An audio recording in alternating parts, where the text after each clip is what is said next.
here's somebody who'd like half-ass something because they saw me coming around the room. They're like, what do you think, Mr. Brown? I'm like, good job, keep going. You know, and I would, and you probably heard me say that before. And then one time, one student said, yeah, and you'll walk around the room and you'll hate our artwork and tell us good job and keep going. And I was like,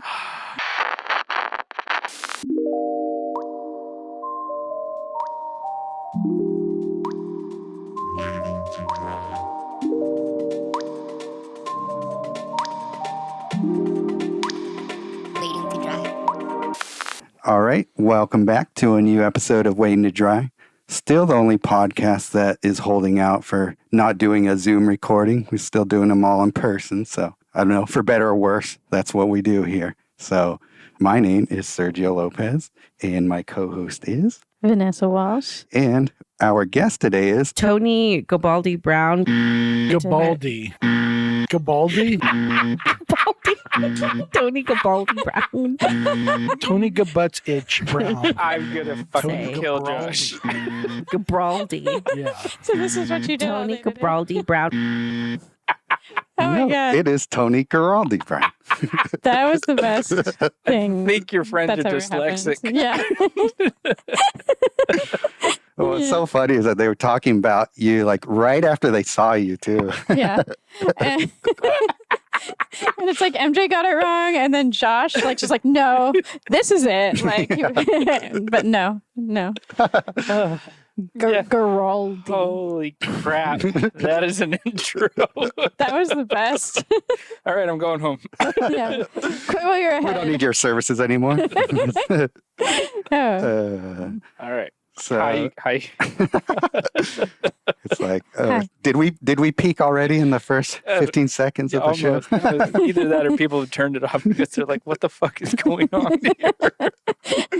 We haven't even begun to think. The look on your face was priceless. It was so worth it. Oh, yeah. It was beautiful. I don't care if this is a 3-minute podcast. That was worth it. I wish I could transmit my reaction into the airwaves right now of like how amazingly shocking that was.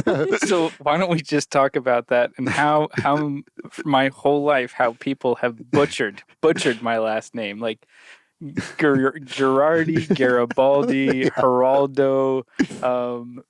Did I say Garibaldi already? Like, yeah. Tony Geraldo Brown. Geraldi. Like, it's just Guaraldi. Just Guaraldi. Oh, yeah. My brother used to call me Tony Guaraldi, the half baldy. Very nice. Well, yeah, they almost called you that, just not even on purpose. They just thought your name. Garbaldi. What did you say? Butt munching or something? Butt itch or something? Butt itch or something. Butt scratch, Brown. Thanks, Josh. I hope your mural catches on fire in Portland.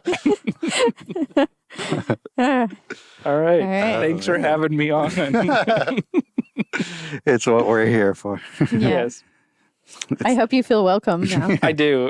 I've been, you guys have been holding on to that thing for like 2.5 months now, haven't you? Let's see. When did they record us? Oh, no, it was a month. Yeah, that was like a month ago. A month ago. But no, I spent a better part of the morning creating that. So yeah. Well, just for you. Thank you. Custom. Thank you, sir. Custom intros all the time at Waiting to Dry.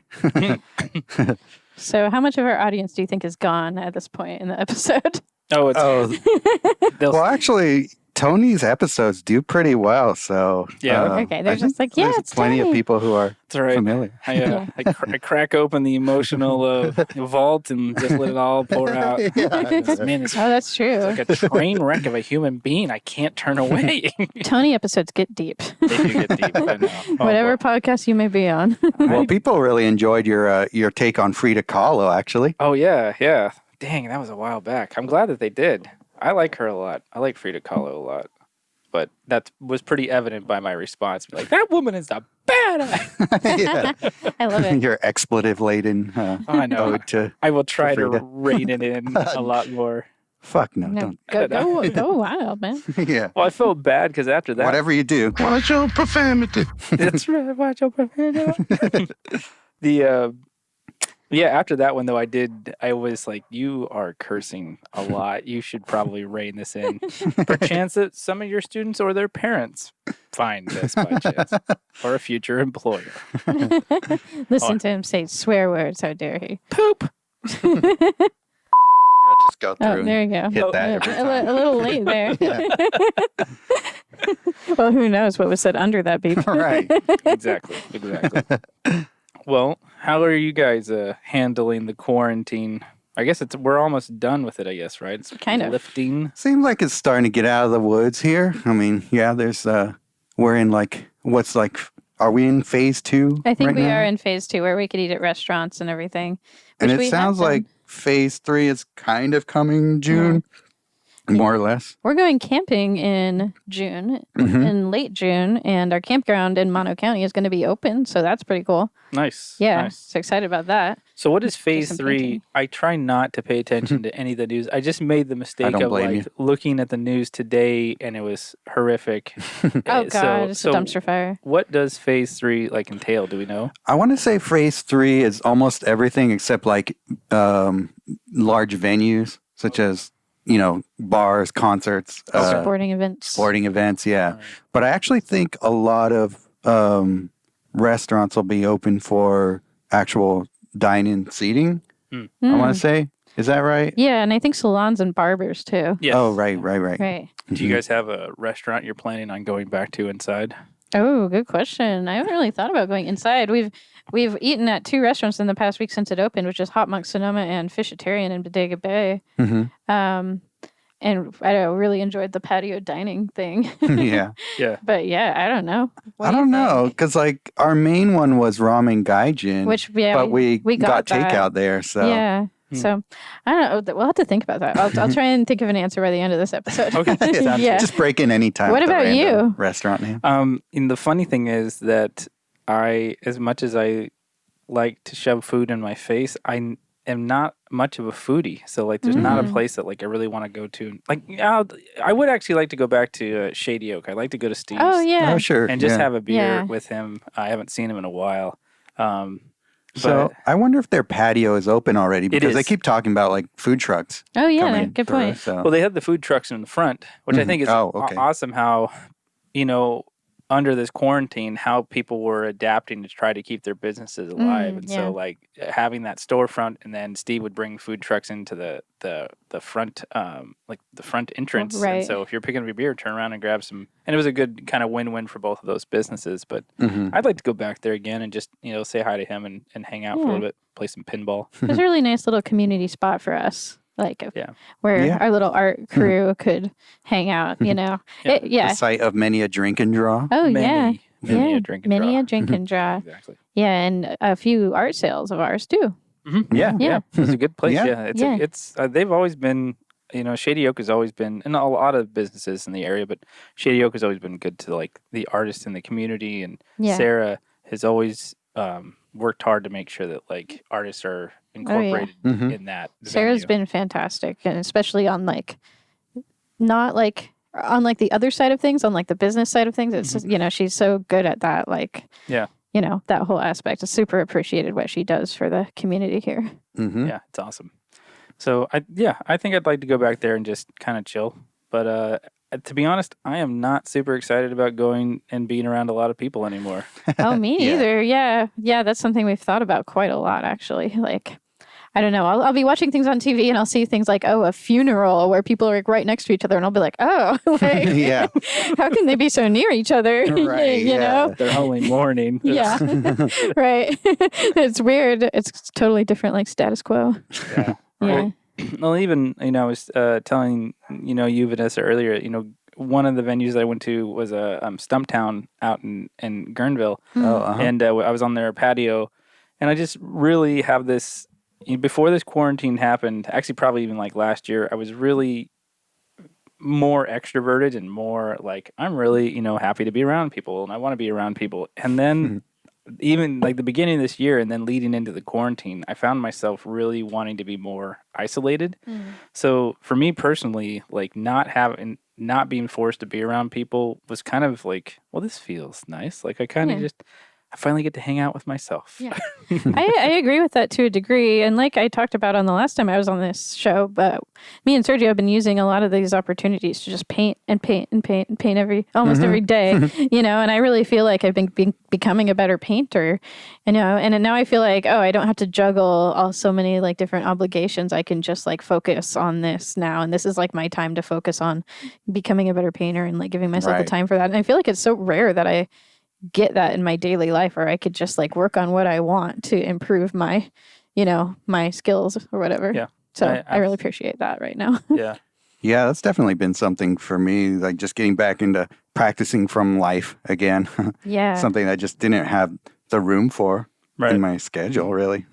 Well, it's interesting. I've been thinking about that, you know, when this thing started, the quarantine started and, you know, the shelter in place and everybody naturally saying, okay, so now I think I have more time, so I should be doing all these self-improvement things, right? And you see the memes about it and all the posts about it. And I even was like, well, you're going to have more time to draw now, so you should draw more, and you'll have more time to do this and that.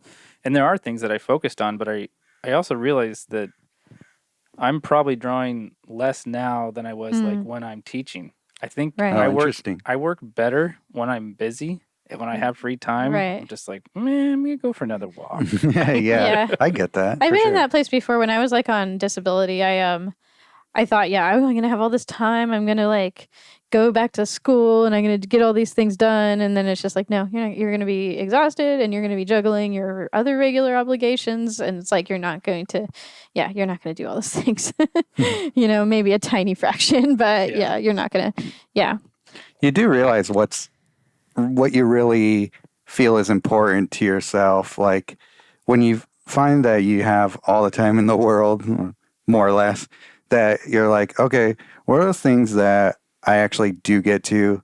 And like, are there things that I'm still putting off? And like, I'll get around to it one day. It's just like, okay, if you're still not doing it now, then just realize that you're not. Yeah, it's not important enough for you. Yeah, and maybe even learn to forgive yourself for having it not be important. Yeah, right. Yeah, like I should have been doing so much more painting, but I was like, no, I'm gonna work on my line work, you know. And I've actually been like focusing on that more and trying to like slow down with that. But I just find it, and also trying to be more mindful about what I'm drawing and how I want it to look versus just drawing how I draw. So, for example, like when it's time to model or render a face, I'm being more accurate that way and not just pulling on past knowledge, but like looking and researching more, which I kind of always did, but I just felt this last year I was sliding a little bit more into like, well, this is like style as opposed to how something looks. By style, I mean like how I draw something, you know, from by acquired past knowledge versus going, well, no, the lighting's coming from two different directions on that face, Tony, but not on the hands. So what the fuck? Yeah. It's been interesting seeing what I like naturally gravitate towards, because now at least I do have the time to like work on some things, you know. So it's like I see what like I'm naturally kind of trying to prioritize because that's like what I want to work on, you know, and that's been like generally like watercolor and gouache paintings from life right now.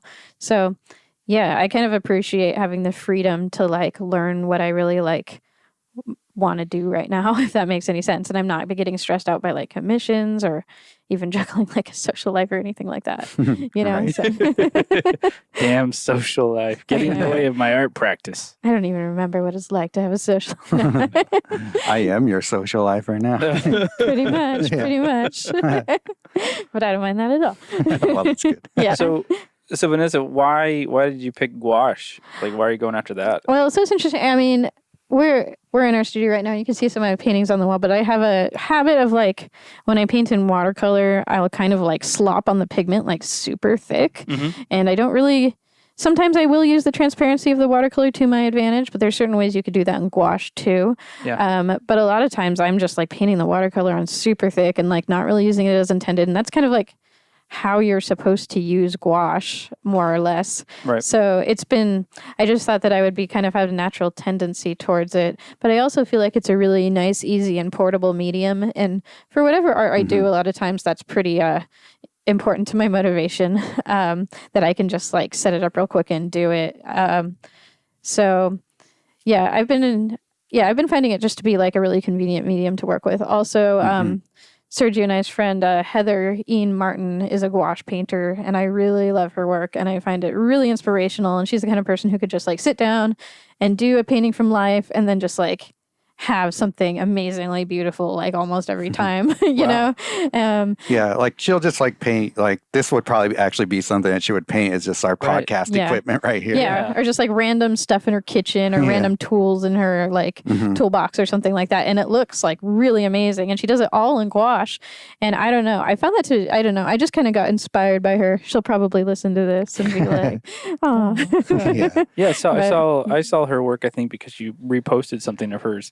And it's fascinating to see what she focuses on. There's a strong sense of realism to it, like how she captures those highlights and reflections and stuff. But it also it has a nice, like, she definitely keeps her hand in there. You definitely see like the looseness of certain brush strokes. And I when you posted that, I was like, yeah, I'm gonna follow this. This person's good. Yeah, she's really like, awesome. Right up my alley. Yeah, I also got to give Sergio a little bit of credit too, because he's been doing these daily paintings from life, mostly in gouache. Right. And he just let me try it and mess around with it a little bit, and I had fun with it. And I thought it would be fun to just like both be doing these paintings in gouache. I think I had certain things too that I wanted to do in gouache, like specifically, just because of the ability to kind of like layer the paint in the way that you can. Yeah. So yeah, that was basically the reasons. Yeah, like she was trying to do things in watercolor that I just thought were better suited for gouache. So I was just like, "Do you want to try gouache?" Yeah. I'll just let you borrow my gouache, and then you painted that little pepper, and the rest is history. My first gouache painting was a little chili pepper, and it's still one of my gouache paintings I like more. Oh, really? Yeah, it's probably in the top 5. Nice. Yeah, it's just a cute little thing. I mean, it worked out well. I feel like I got like the highlights and everything good, which I don't always feel like I do with gouache. So that's kind of a learning process for me. That's good. But yeah. Why did you? So you're doing those studies in gouache too. So why are you doing those? Well, it started. I mean, I've always kind of liked gouache. Like I was always kind of fascinated with it. When I had a class in college, it was one called Color and Design. And they had us buy a bunch of gouache and like really expensive brushes. And the way they had us do it, they had to make like these perfect swatches. Just everything had to be like basically very tiled and just very perfect. Like we were graded on how well our like flatness, your presentation, and our presentation and all that. Like we had to like paint like mandalas and just like. That's like we're your great on classic, like your classic art school. Like everybody had to do that if you went to that kind of art school. Right. But the problem is it was miserable. Most people left that class thinking, I'll never touch gouache again. Like it was just such like a thing that they hated. And it wasn't until a few years later in school, like there like these amazing paintings that I would start seeing, like these people who were both students and like just like artists that we would find in magazines. There was like, oh, this is what you could actually do with gouache. This is like this is a really cool medium. So started to play around with it here and there in my sketchbooks in college. And I kind of put it away for the most part. I would play around with it here and there, but it was just a medium that I would just kind of set aside for a while because like, I don't know, I was just trying to get better at oil painting. Right. And so when we joined Heather's Facebook group, she does these little art challenges. And one of them was like, paint food in a medium you don't normally use. And so I did an In-N-Out burger in gouache. That one was good. Oh, yeah, that was how I did the chili pepper too. That was that challenge. Yeah. Right. So, I was like, oh, this is really fun. And like, I can take a lot more of what I've learned from working in oil into gouache. And like noticing all the differences in medium, like the more you do it, the more you really start to see like the difference because they're both opaque mediums, of course. But you mean oil and gouache? Yeah, oil and gouache. Right. So just going in there and just trying to figure out how good of a painting I can do in gouache, or not even good, but just like even just how realistic, how colorful, like taking advantage of all the unique properties of the medium, learning how to manipulate edges with it. Because I'd probably say that's like the thing that's the most difficult thing to figure out with gouache. Yeah, definitely. I agree. Is like, because everything dries so hard and matte. But can you can re-wet it and move it though, right? Mm-hmm. Yeah. You could. And yeah, that's one of the ways that you can learn to manipulate the edges. Okay. And it's like any other water media. You can do all sorts of different things. Just the outcome is a little different. Right. Because just the property of the gouache itself, it has, I think it's like chalk or something that they add into it to make it more opaque. Yeah, that's what I've heard. Yeah. So, It gets that pastel, like not pastels, but like I use like it's an opaque kind of flat look, but it also has that it's chalky, which I think actually turns like a lot of people off to, because when you lay it down wet, it's not what you get when it's dry. Yeah, it's definitely something that takes a learning curve for sure. That aspect of it, and it can be kind of frustrating when you're like painting outside from life or whatever, and all of a sudden it's like your composition doesn't look like you're seeing anymore. Yeah. Well, does it get darker when it dries too? Like, I've heard that as well. Well, lights usually dry darker and darks usually dry lighter. Okay. So it becomes like this weird sort of middle ground. I think that's one of the things that people don't like about it for the most part, is that the darks, you put them down and you're like, oh, I don't have the range that I normally have even with watercolor in gouache. So even the whites, they dry a little more grayish and not as saturated. Okay. So it's just one of those like quirks of the medium that you just try and figure out. It's like a little challenge in itself. Like, okay, I only have like a limited value range relative to other mediums. So how do I still make this look like some like light field painting when I don't have even the range that like oil or watercolor does to be able to do that?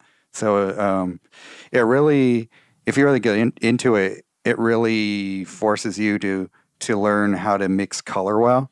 Right. Because that's fun. yeah, it is.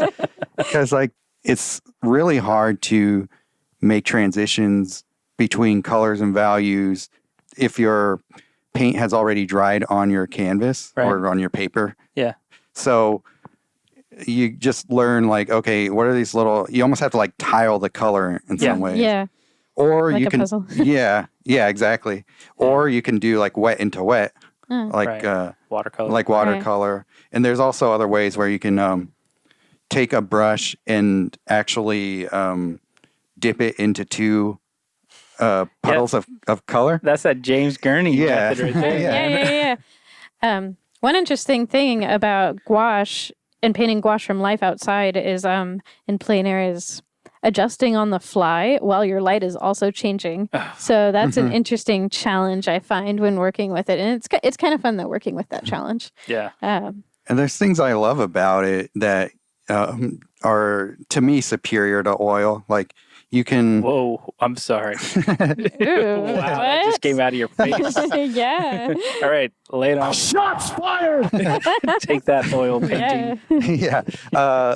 Like there's certain times where you want to keep working on an oil painting, but it's just too wet and you can't like layer on top of it. Right. So when it starts to get into real detail out in the field, it's almost impossible unless you're like, I don't know, you have to do these weird things with oil where you almost have to like scrape away paint in order to add fresh paint onto it. Yeah. Or you don't have to do that with gouache. Use so much drier that it like dries within minutes and ruins things and whatnot. Right. Yeah.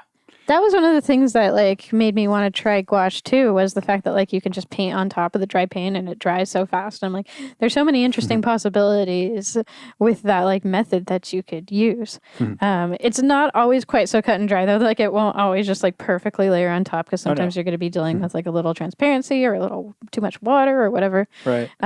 So it's not quite as easy as I thought, but that still is something that appeals to me about gouache. Well, it's interesting that, you know, you just bringing up oil painting and you, Vanessa, initially saying that it was something that you enjoyed, the immediacy of it. Like I could go somewhere and just sit down and bust it out. Is that the mentality of that? I wonder, I've been thinking about that, like, especially for myself, like I feel like I've become more and more impatient in my life, or my ADHD is just fucking kicking in hard these days. Yeah. And that I can probably sit down for about 30 minutes and draw before I have to get up and walk around. Mhm. Oh yeah. But also the act of sitting down and going, I'm going to paint in oils, which for me was never like, you're going to paint for 20 minutes. Like, it took me 20 minutes to set this shit up. Like, Yeah. so Yeah. dedicating yourself to that versus like, do you think you can go into that mentality, or do you find yourself going into that mentality using gouache the same way that you go in using oils of like,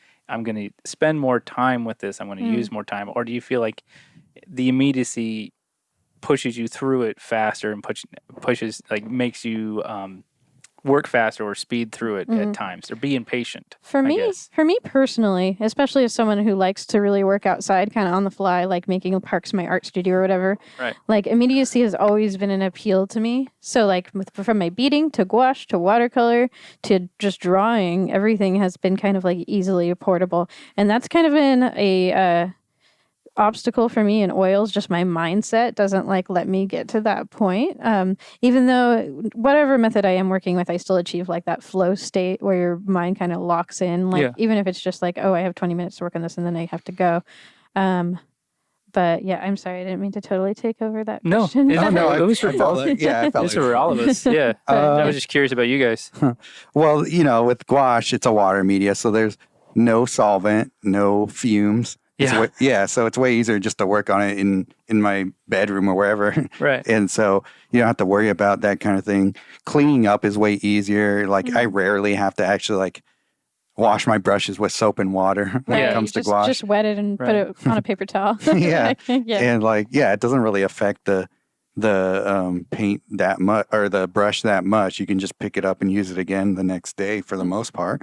So it is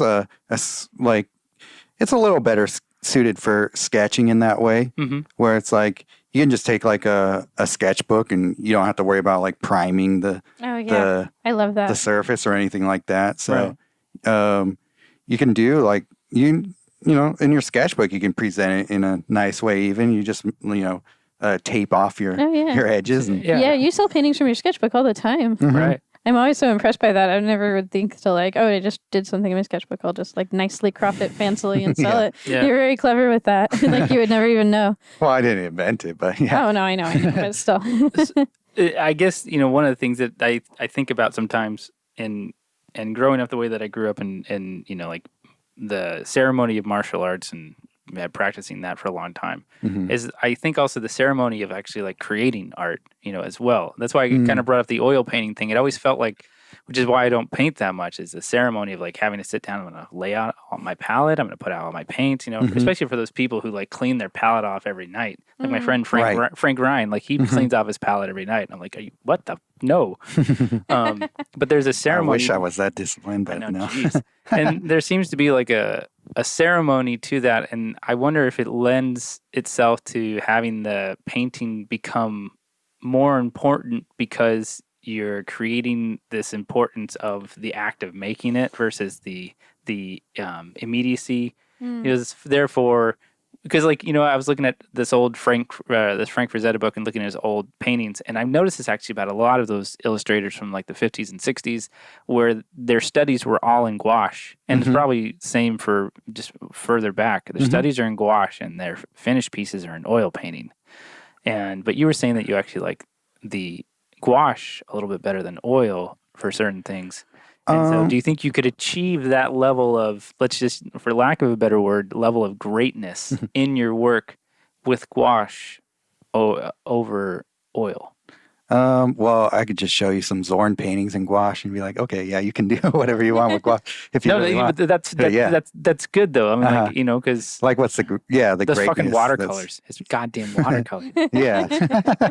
Yeah. But like more specific to your question, I think you can add an importance to anything that you create. Like, I mean, you can take the same amount of care in laying out your gouache palette, like especially if you want fresh gouache every time and you don't necessarily want to do like the airtight lids with the like spraying it Yeah. every so often. I guess if you're always painting in gouache, then that's probably not as much of an issue. But yeah, I think not every oil painter is that careful with like the way they lay their palette out either. Right. It's like, I mean, I'll reuse old paint on my plein air box and just like keep going with whatever is left underneath that Yeah, he film. does do Yeah. Oh that. yeah, I did. Yeah, I'm not a good painter because I'm like, I'll just fucking rip this thing apart. No, there's some, Yeah, exactly. frugal painter. I know, yeah. It brings up like efficiency. It reminds me of like when I was like really poor and I'm like, I can't waste the paint, you know? Right. Yeah. Use a dime. There's a needlehead Yeah. drop of oil. Yeah. I mean, it's not a great habit to have, but I like. If you can get something good out of it, then why not? Right. No, that's But true. it's also I have a small box and I normally paint on small canvases, so Yeah. a little goes a long way in that situation. But if I'm doing something like in my studio here, then yeah, you definitely have to put out a lot of paint to be able to cover a large enough canvas with enough oil. Right. But yeah, like all the gouache paintings I do are, I don't know, like 6x8 and under. So, my gouache tends to last me a while anyway.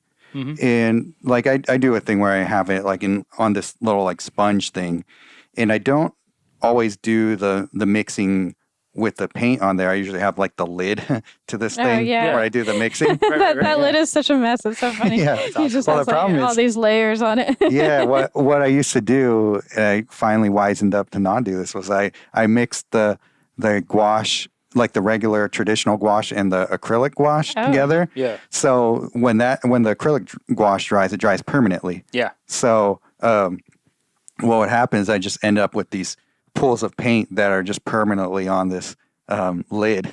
Yeah. So it just looks like a mess because I can't like get rid of that Yeah. part off of my mixing The mixing surface, which Yeah. I probably should actually go through. just paint it white, cover it. Yeah, exactly. You know. Yeah, exactly. Yeah.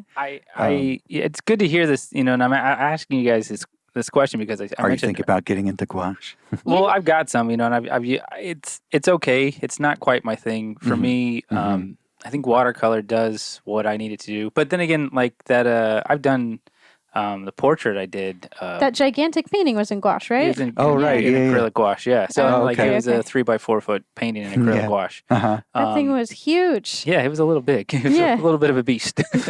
But it was good to do that. And I loved painting that big, and I loved being in that physical space and working that big, and my limbs moving in that way as opposed to just like my fingers and wrist but the reason why I was asking you guys that question was, the mindset of it was just to kind of get your take and your opinion, because it's something that I've been thinking about, especially when you get into the flow state. Mm-hmm. Like I've just been really dissatisfied with, like, I don't know, and I'm probably like reaching that next plateau of like, all right, it's start to climb again, Mm-hmm. of just like, even when I'm working, what is my, just like being in the flow state, you start to go, I won't say you're an autopilot because you should always be thinking, but I find that I'm less mindful about what I'm doing these days. And maybe it's just because I'm preoccupied with what's going on in the world. Oh, yeah. Mm-hmm. But it's like asking myself, like, my pen and ink, or I feel always that like my pen and ink drawing should be just as important as an oil painting that I'm doing, or have the same almost grandeur, I guess, as an oil painting. Mm-hmm. My drawings should have the same just grandeur or just importance, even though they'll look different. And I haven't quite achieved that yet, and I'm still Right. trying to understand Yeah. like how to get to that place. Right. I mean, some of the pen and ink drawings can, but even, I don't know, I'm also not in the place where I'm like killing myself over a 19 by 28 inch pen and ink drawing. I know anymore. the drawing you're talking about. I Yeah. remember that. the drawing that broke Tony. Oh no, that's not. There's that one. There's the butcher. There's the witch. There were so yeah. many of those just large pen and ink drawings. But Right. yeah, no, that was the 20,000 lines. Yeah, that's Yeah. fucking Oh, man, so many.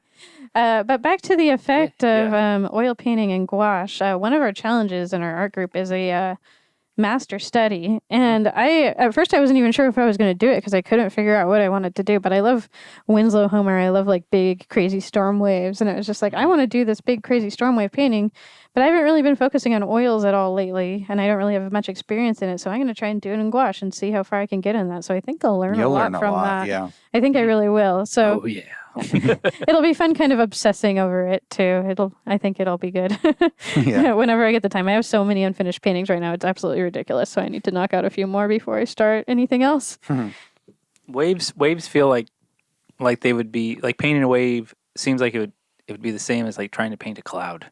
Right. You know, yeah. it's like if you don't kind of nail it in the first couple of times, you better just white that whole thing out and start over again. Like they seem to have the sense of individuality that you're like, oh yeah. I mean, Yeah. I overwork my clouds way too much. So Oh, yeah. I can only imagine like trying to draw or paint a wave. When we went to Taylor Mountain to plein air paint about a week ago, the three of us did, and I was trying to paint clouds, which I don't have much experience doing in gouache, and I didn't quite get the results I wanted exactly, but I still got some pretty good results. But it's interesting because you've got these like abstract forms, you know, that like don't look like anything really you can relate to, so you kind of have to just like make it work somehow. And also they're constantly changing if you're painting it from life.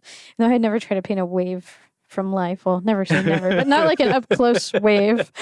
You know, you've painted waves from life. I have, yeah. Yeah, of course you have. maybe I'll get there eventually. Never say never, but I mean, right now I'm definitely not there yet because I have painted like the ocean, but never like the form of a wave, if that makes sense. Yeah. Well, and you'll get to that point where your brain takes the snapshot and holds on to it and memorizes it. Oh yeah. It was funny. I was at the beach the other day illegally with Martin, my friend Martin. I know. You did not say that. No, it was fine. Us and like 20,000 other people. Oh, really? But I was standing there looking at it, and Martin and I were standing there. Martin surfs. He's been surfing for decades, and I said, "So, would you like surf this beach?" He's like, "Well, not right here, but you see where the break is at? So, like right there." And he like points out where the break is at. And he said, "I could do it out there, and it would be okay." And I kind of turned to him. I said, I had no idea where you were fucking pointing. Like, I have no idea where the break is, or like they're all just waves coming in at my face. And, but it's that thing of like when you study something long enough, you start to be able to memorize. Right, you understand it. Understand it, how it moves, where to catch it in that moment when it does move. So, I'm sure you probably experienced that yourself, Sergio. Well, that is the nice thing about painting these things from life. You do start to understand like everything has an anatomy to it. Like the waves have like the way it crests and I don't know, all those surfer terms. I don't know. Just got to put that work in. Yeah. If a wave is tasty or not, I'm not sure. Tubular. Yeah. Jesus Christ. Love those tubular waves. Cowabunga. I think, stop it. Why don't you just apply that terminology to your hamburger next time? It's like it's a totally tasty burger painting. That's a little too on the nose. I mean, it is a tasty burger painting. It was that hot. You can't really go wrong there. Again, I would have slept with that hot dog painting that you made. It's delicious. You sleep with sandwiches. You sleep with hot dog paintings. That's right. We're referencing our other podcast, A Bit Saucy, right now, which Honey was just a guest on. Where I wanted to sleep with the sandwich that I ate. Yeah. Oh, no, it wasn't the one I ate. It was the sandwich. It was the Cobb salad sandwich that we invented on the spot. Yeah, maybe if we end up interviewing Ike, we could suggest that to him. The Cobb salad sandwich. There you go. We could call it the Tony Guaraldi Brown. Oh, no, it'd be the Tony Guerra Ryder Brown. Tony Butt Itch Brown. Exactly. My favorite sandwich. Okay, we're going into our other podcast now, as tends to happen occasionally. Right. We made a Zorn reference in that podcast. I know, we did. I was just like, wait, people don't know what the Zorn palette is when they're listening to restaurant review podcasts usually. Well, they'll just have to educate themselves if they want to understand. Oh, my God. Go Google that shit. Don't everybody believe in Google? Yeah. See, where were we at? Oh, the anatomy of waves. Oh, yes. But yeah, like everything that you paint, like there's different types of clouds you look at, and they have their own shapes, and they're constantly changing too. So yeah, painting clouds and painting waves are actually fairly similar in that way. Mm-hmm. Although in some ways, waves might be a little bit easier because clouds will permanently change. Yeah. And even though no wave is exactly the same, you still get like more or less the same snapshot of a wave depending on when you want to paint it. Right. Yeah, that's true. Yeah. Well, it's the same Maybe with it's not clouds. that Like hard. once you and it's the slippery slope of once you understand the formula of anatomy of anything, right? Even human anatomy, you Yeah. can suddenly simplify, fake, symbolize. You know, so Right. you can symbolize the wave, or you can symbolize. I think it all comes from when like you take Hakusai's Great Wave, it feels like Ooh, that my thing is favorite. gonna that thing is gonna crush those guys. In Oh those boats, yeah, right? yeah. That's the thing. Yeah. But you know that he's out there looking. He's not just making shit up. Like that dude was looking all the time.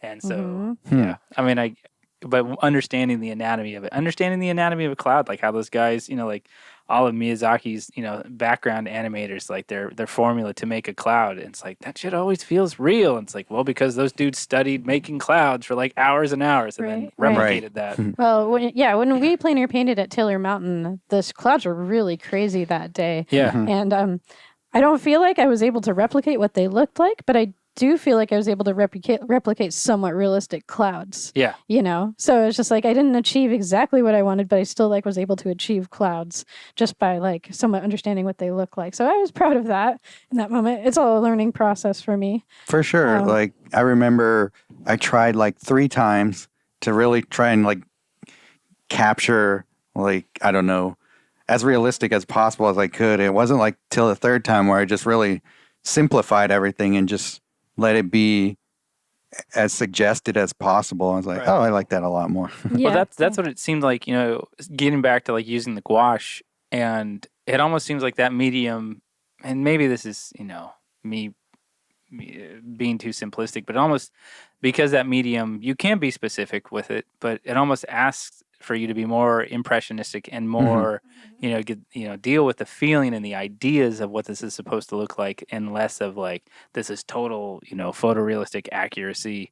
While it can be done with that stuff, absolutely. But like you look at James Gurney's paintings, and his stuff is like, because he knows, like, I mean, he uses like, you know, a little swatch here, a little swatch there, and suddenly it's like, that's a car. How the fuck did you do that? You know, Right. like, and it's just a couple of color, you know, like one color over black, and he's got a, you know, but he's always using a thick brush. His brush is always loaded. It always looks like he's never going to get that edge. It's a little sloppy, but when you step back from it, it's never cookie cutter clean, and therefore because its edges are a little bit off, it feels a little bit more real. Right. I don't know. love watching him paint. He's so fun to watch, and he paints so much. I really want to be like him, where you just like you can paint this little like crappy little scene of like dirty piles of snow and make it like actually look really good and really amazing. Yeah.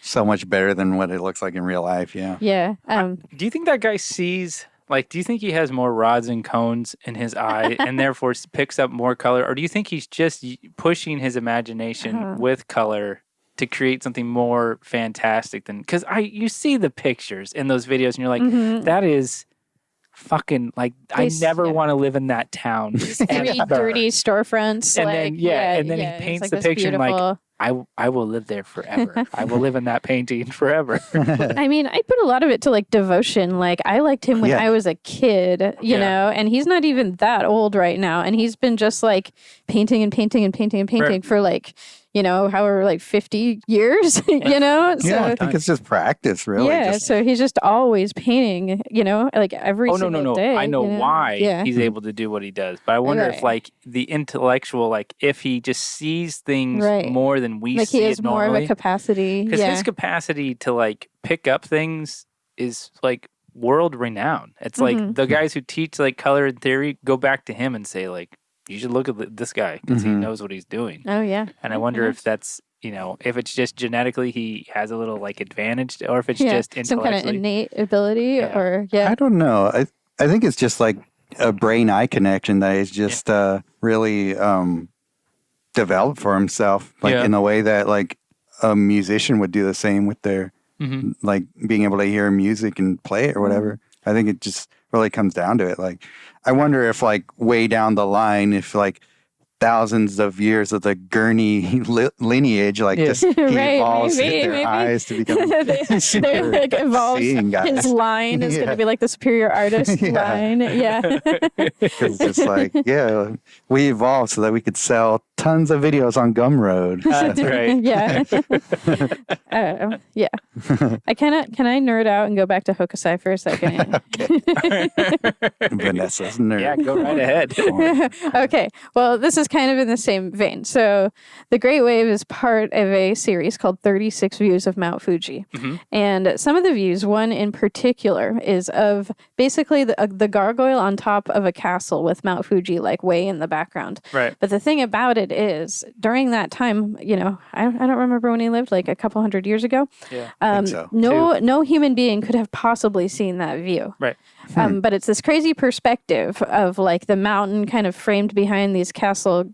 They're not gargoyles, but they're like Japanese statue type things. And no human being could have ever seen that view at that point with like the technology at the time, because you had to be like floating in the air. So Yeah. he was able to invent this perspective in his mind for this woodblock carving. Yeah. And that's just so amazing. But just like using his knowledge and experience, he was able to achieve that. But also an interesting thing about Hokusai is he just thought all of his work was total trash, like his entire life. And he's just like, when he was 80, he's like, all my work up to this point is garbage. But in 10 years when I'm 90, maybe it'll be okay. He just like had these crazy standards for himself. Right. Didn't he Yeah. say something like, Yeah. I'm finally starting to get like a little bit of the hang of painting? Yeah, something like that. Yeah. Da Vinci did the same thing, and he has a drawing, I think it is, on top of a mountain, looking down at a valley, hmm and it's the same thing. It's like where that's supposed to be. There's no way you can stand there. I mean, he's like, Yeah. didn't happen, but there is that. I mean, not that like I can do that where if I draw something or I lay it out, I can close my eyes and rotate around it. Rotate. I call it rotating the camera. And sometimes I'll say it to myself, change your camera angle. My students are like, I don't know what you're talking about. Yeah. Just change it. Like, if you see it straight on now, just put the camera down on the ground. What does that Right, look right. like in your head? And they're Right. like, what? And I'm sure it does in a way. Like it Yeah. comes from studying and understanding and paying attention to those types of things. Right. But there's also those things where you translate one thing into something else where, if you're staring, at something you realize like, hey, that looks like the top of like, a temple. And then, but what if I just take that little thing right there in the background and make it Mount Fuji? And suddenly he's able to like visualize and transplant this model in a way. Right. to Maybe you could something make like miniatures. yeah. Well, I mean, again, back to the man. Forced perspective. Well, James Gurney does that stuff all the time. He makes models all the time. And a lot of those guys do. A lot of those fantasy artists like will make models of what they're drawing so that they can understand Right. and to get like the different perspectives as well. I brought some of like one or two of the hot rod drawings, but I used to do that with that. Oh, yeah. I used to have all these toy cars and I would like put the camera in a way, like sometimes I'd put them on top of like glass and hold the glass up and shoot from underneath. Oh, Like, okay. there's no way, Okay. there's no way that you could like get that angle Mm-hmm. in real life, but at least I could do that with this instead. And sometimes it works and sometimes you're like that. It's the undercarriage of a car. Nobody wants to see that shit. Like, why are you doing it? Go back to the normal one. But yeah, it's a fascinating thing, but not to take away from Hokusai at all. That guy, and I don't. We're still talking about him 200 years later. So obviously he did something right. Yeah. Yeah, that stuff's funny. Did you want to look at the artwork, by the way? Yeah. Did you want to talk about that stuff?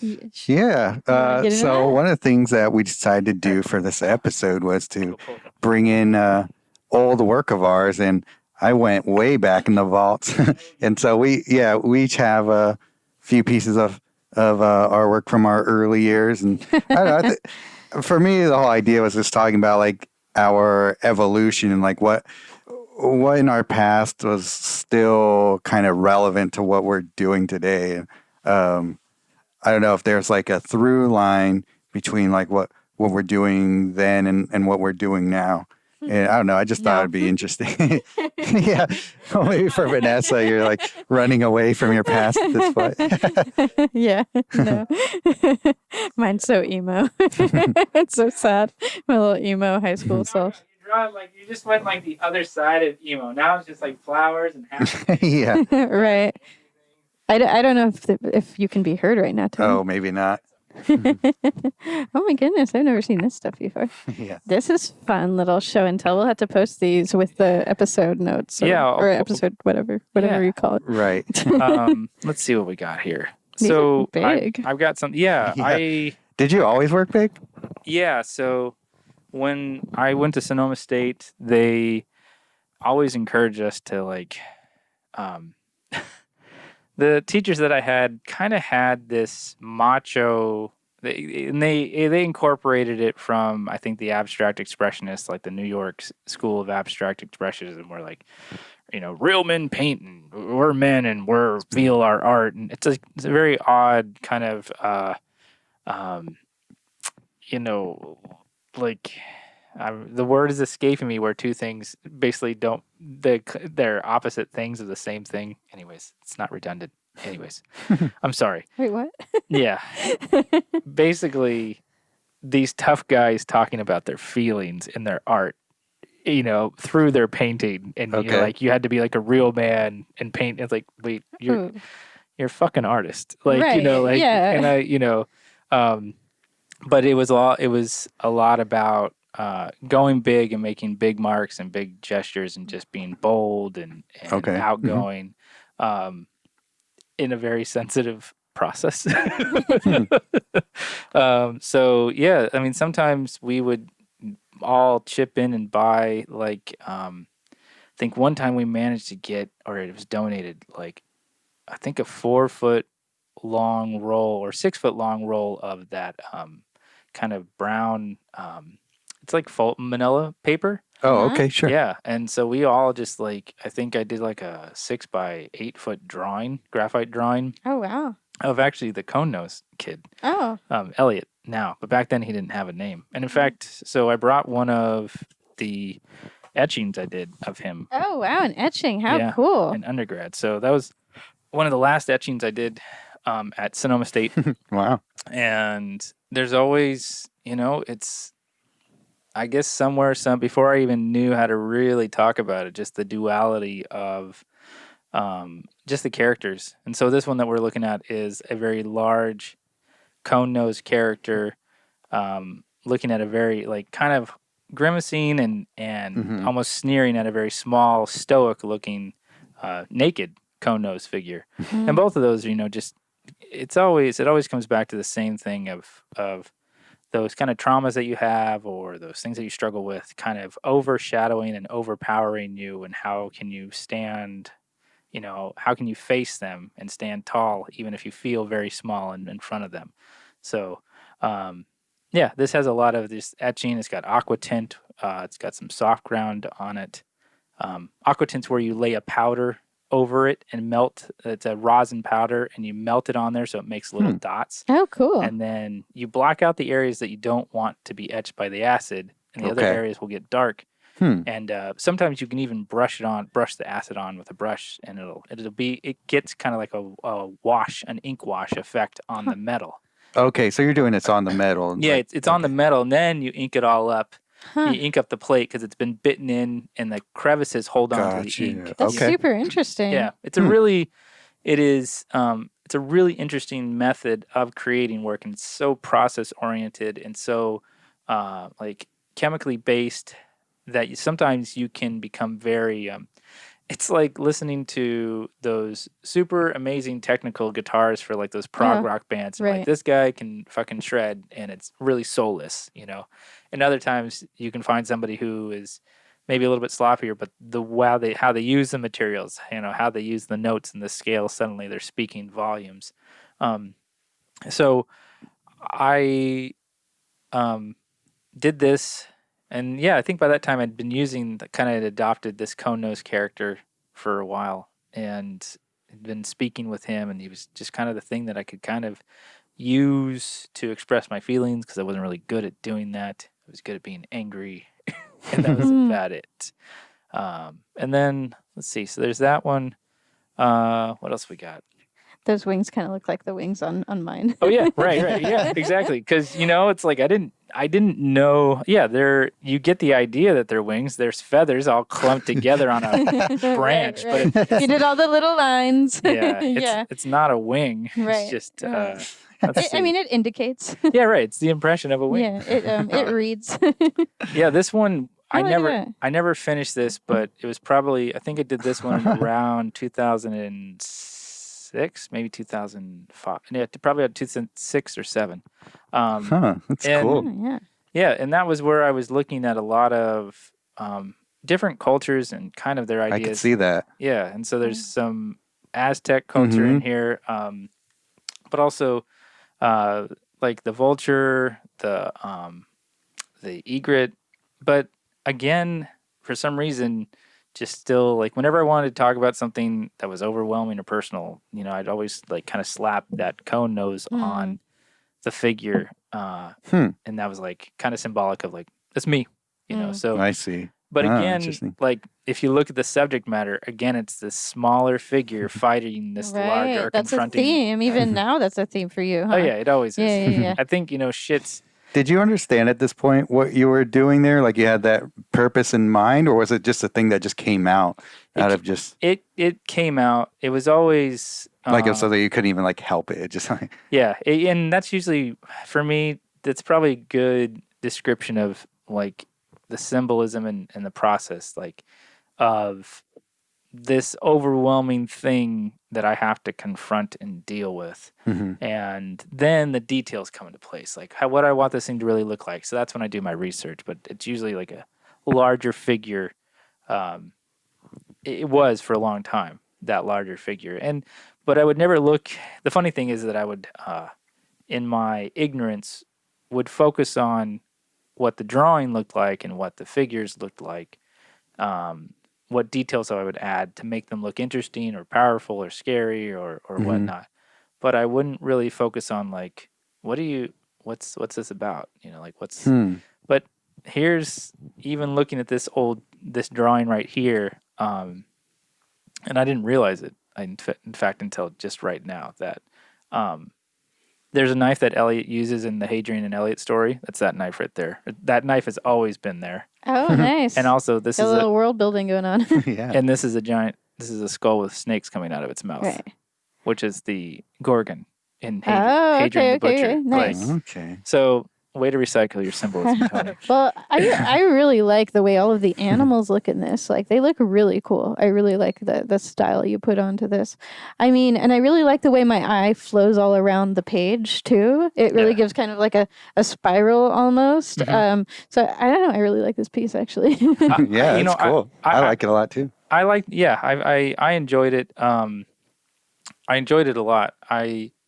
I don't think I knew enough about composition yet. In fact, I don't think I even knew about the rule of thirds when I made this one. So some of it, I just knew that your eye was supposed to move and not put it in the middle of the page. Right. But that's probably even more important than knowing the rule of thirds at that point. Like conceptually knowing that you need eye flow in your picture. Right, but I wasn't always good at that. And the irony that I remember, like knowing that, like, okay, your eye's supposed to move, but again, those are things that I'm sure maybe were taught to me, but I wasn't like, I'm not a good student. So like there are things that I kind of have to like, somebody in some point in time, it will come to me if they say it. And it was my friend Eric Avery in grad school. I had all these drawings up in my studio, and Eric was a designer, and he came in one day and left this one Post-it smack dab in the middle of my drawings that said, "Everything's in the middle. Stop doing that." And I was like, "You're a jerk." And then I looked at all my drawings. I was like, "Fucking everything, everything is in the middle." Like, goddamn you. Fuck's sake, man, you're amateur. Yep, that's about right. Yeah. I remember a drawing you were doing about a year ago, and it was of what was her name? The princess? Alita, like cutting down a bunch of enemies, and she was right in the middle, and then you redid it. And I was just like, why are you redoing it? I don't understand. But now I understand. Yeah, I mean, there's nothing wrong with having things be centered, obviously, right? As long as there's eye flow. But there was no flow. There was just a lot of white space, a lot of white space with, something in the middle, like a giant target. So it works for Jasper Johns, but doesn't work for me. Mm. Yeah, this piece that I brought is, I call it The Teacher. And Around what year was this? this was around 2015, Okay. 2014. Yeah, it's it's all graphite. It actually, it's the beginning of me starting to utilize the like Azagthoth, the arisen, that black character with all the Yeah. nose. Look at that. But also, I think it was when I was really, really starting to like be completely overwhelmed, like with my depression, and not understanding like what it was, because I wasn't being very self-reflective. I was mostly just going through the motions in my life, and so I didn't feel like a good teacher. And I've been a teacher for 13 years, and I felt like there were these masks that I had to wear sometimes, where I wanted more out of my students, but I couldn't get it from them. It was frustrating, and I'd have to be nice, even though they would be doing like what I felt was mediocre work. And and one of them caught on to me one time, but sometimes they'd say like, "Well, Mr. Brown, what do you think?" And here's somebody who'd like half-ass something because they saw me coming around the room. Like, "What do you think, Mr. Brown?" I'm like, "Good job, keep going." And I would, you probably heard me say that before. And then one time, one student said, "Yeah, and you'll walk around the room and you'll hate our artwork and tell us good job and keep going." And I was like, Oh no, they knew. "Shit," but because I think they could see that I wouldn't give them the time or attention if they didn't put the time or attention into the work, and I would for those other people.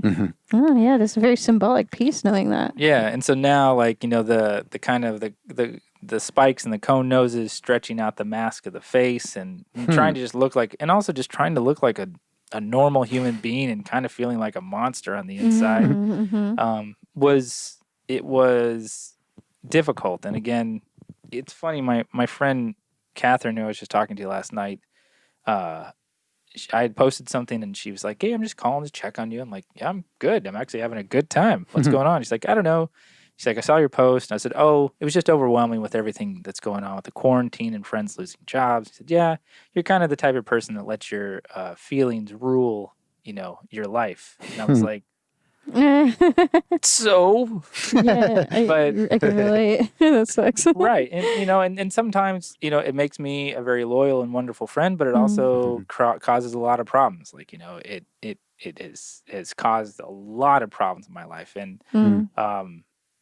I've lost friendships because of it. I have lost relationships because of it, because I haven't actually looked at like the real problems. And even in this situation, I was trying to numb myself and just becoming more and more angry with not feeling like a good teacher, not knowing how to be a good teacher, not knowing how to get more out of students who probably thought they were trying to do their best but just weren't doing their best. And so in the end, it was just, like, I'm just going to put this big rubber mask over this monster and just be like, that's how it feels. It's what it feels like, just to have this. And, it's a good drawing, it just is what it is. But having that, so when I created that monster, though, the funny thing is that that monster, like, was supposed to be the bad guy. Like most of my creatures, it's supposed to be the bad guy. And then after a lot of introspection and thinking about it, it's like, well, maybe not so much of a bad guy anymore. It's just, like, trying to understand it. I really love the evolution of the butcher, like through when I first met you, when you were just doing that, like that skateboard deck, I think was the first time I met you. Yeah. And then like through to what he became in like your comic, which is, definitely not a bad guy at all. It's like, I really enjoyed seeing that kind of anti-hero, Right. Well, and the thing is that he's not even, this is, I think, something in my work where I'm always trying to push and ask the viewer to look past the surface. And I think that's in some ways like what I ask for people with me. It's like, just look past the surface and see what's underneath. Because with Hadrian, he's got, all those knives and no face, and he's got, one eye and 6 arms, and he looks like just a hideous creature. And it's like, nope, he's an incredibly like loyal and noble figure, and a very kind and caring figure. But you have to give him a chance. You have to look past him. You have to look past your own first impressions and see and judge him on his character, not on his appearance. Which I guess in some ways, like, is like I said, something I've always asked of people. like being shorter, being smaller, having to have a bigger personality just to be noticed next to like my best friend who was like 6'2", handsome, blonde hair, blue eyed, buff. And it's like, yeah, you're not going to notice me at all unless I'm like, louder or bigger or more sensitive or something. Yeah. So, yeah.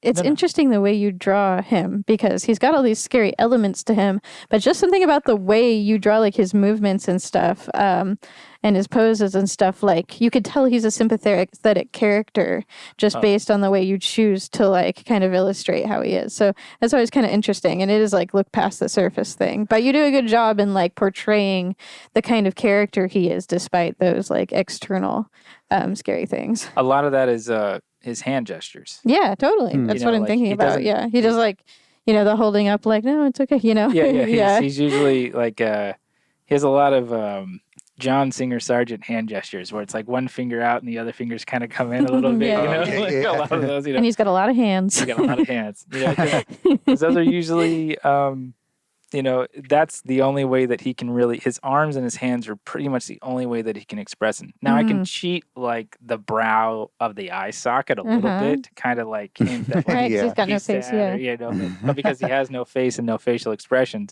like I can turn the teeth up a little bit and I can hint and that does give it a sense of feeling or emotion, but a lot of it is his hand gestures. Like he's a lot calmer, he's a lot more relaxed until like it's go time. Like he usually has to protect somebody or defend something, and then the hands become very like aggressive. Yeah, well, you do a great job of illustrating a character like that. Thanks. Like that's definitely a challenge.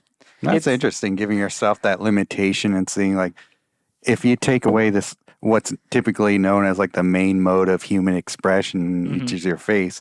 What do you do instead? You almost have to treat it like a puppet. Yes. Yeah, exactly. And that idea of the movements and actions, and that's something I think that lends itself to the philosophy that I have about that character, wanting you to look at the actions of the person, not just the appearance. Right. It's funny. So I brought up my friend Frank Ryan earlier, but he just did a portrait of, is it Jared Ketcher, Trump's son-in-law? Oh, Jared Kushner? Oh. Kushner, sorry, yes. He's creepy. He and Frank's like, it's this very, what at first looks like a very expressionless face, but when you look at the subtleties of it, I said there's a lot of like anger and a little bit of sadness, some disgust, and also like total impatience. And it's not just like, but when you step back, his face just looks totally like, almost sociopathically blank. And his like his like right side of his upper lip sneers up just a little bit. Like that's where he's like, I covered up his eyes. I'm like, that's where the disgust looks, is that there's a little bit of a snarl, as in like, he wants to tell the person like, shut the fuck up and just listen to me because I'm right and you're wrong. And so trying to wipe away those facial expressions, because also those are the things that we can lie with to other people that we want to fool, whether they're loved ones or other people, right? And Hadrian is not that kind of character. He's not a liar. So erasing that forces him to be very straightforward. At first, very, very shy and reclusive. But then as he learns to trust people, being very straightforward and being like, no, this isn't right. Which makes him the good, he's a great foil for Elliot, who is, all over the place. And, well, maybe, it's a lot of gray areas with that character. So, and right there's, even though this drawing that I have, this is actually part of a series on, what did I name it? Something like How to Catch a Penguin, which is a really odd, it's a really odd title, and it wasn't fully fleshed out, but I did it, I think my senior year of Sonoma State, where there's this guy and he's trying to catch a man in a penguin costume. And, okay. I see that guy. I see that. And there were 5 images. There was like one etching and a bunch of drawings. And this is the second drawing where he's distracted by looking at a picture of a naked woman on the side of a building. And that was one of those things where if you let like, sex or relationships move you away from your goals from life. And sometimes, but also he's trying to catch this man in this pink to kill him. Like, and you learn later on that this is his, like, this guy in this costume, like, kind of dated his mom. And then you start to learn that this entity replaced his father who had disappeared or left his life. And there's all these things. And there's this like journal that goes with it where it's like this angry journal. But the things that we kind of go after and hold on to, the anger, the hatred that we hold on to that gives us a sense of motivation and purpose, and letting like relationships or physicality distract us from that thing that we're supposed to have a purpose with. So it'd be like the Punisher having a girlfriend when it's like, well, aren't you supposed to be going like killing drug dealers because they killed your wife and child? It's like, well, okay, you're right. Get rid of the girlfriend. Back to the, and it's, I would think I was 22 years old when I did that series. So psychologically and intellectually, I didn't quite understand what I was trying to say with it or how to even push it further intellectually. But it was just like, okay, I got a lot of dad issues. Hey, I wasn't expecting that to be so deep. I know. Yeah. Well, that's the other thing is that, if you kind of give the work a little bit of a chance, there's usually a lot that's in there. It's a lot of symbolism, a lot of whatnot. Yeah. Is that a full sheet of arches? It's BFK, I think. Okay. Yeah. We used to buy them in packs, so we would just treat them like tracing paper. It's it's only. But then again, back in the day, it was like $1.50 a sheet. Right. Some nice deckled edge there. Not fucking $9 a sheet.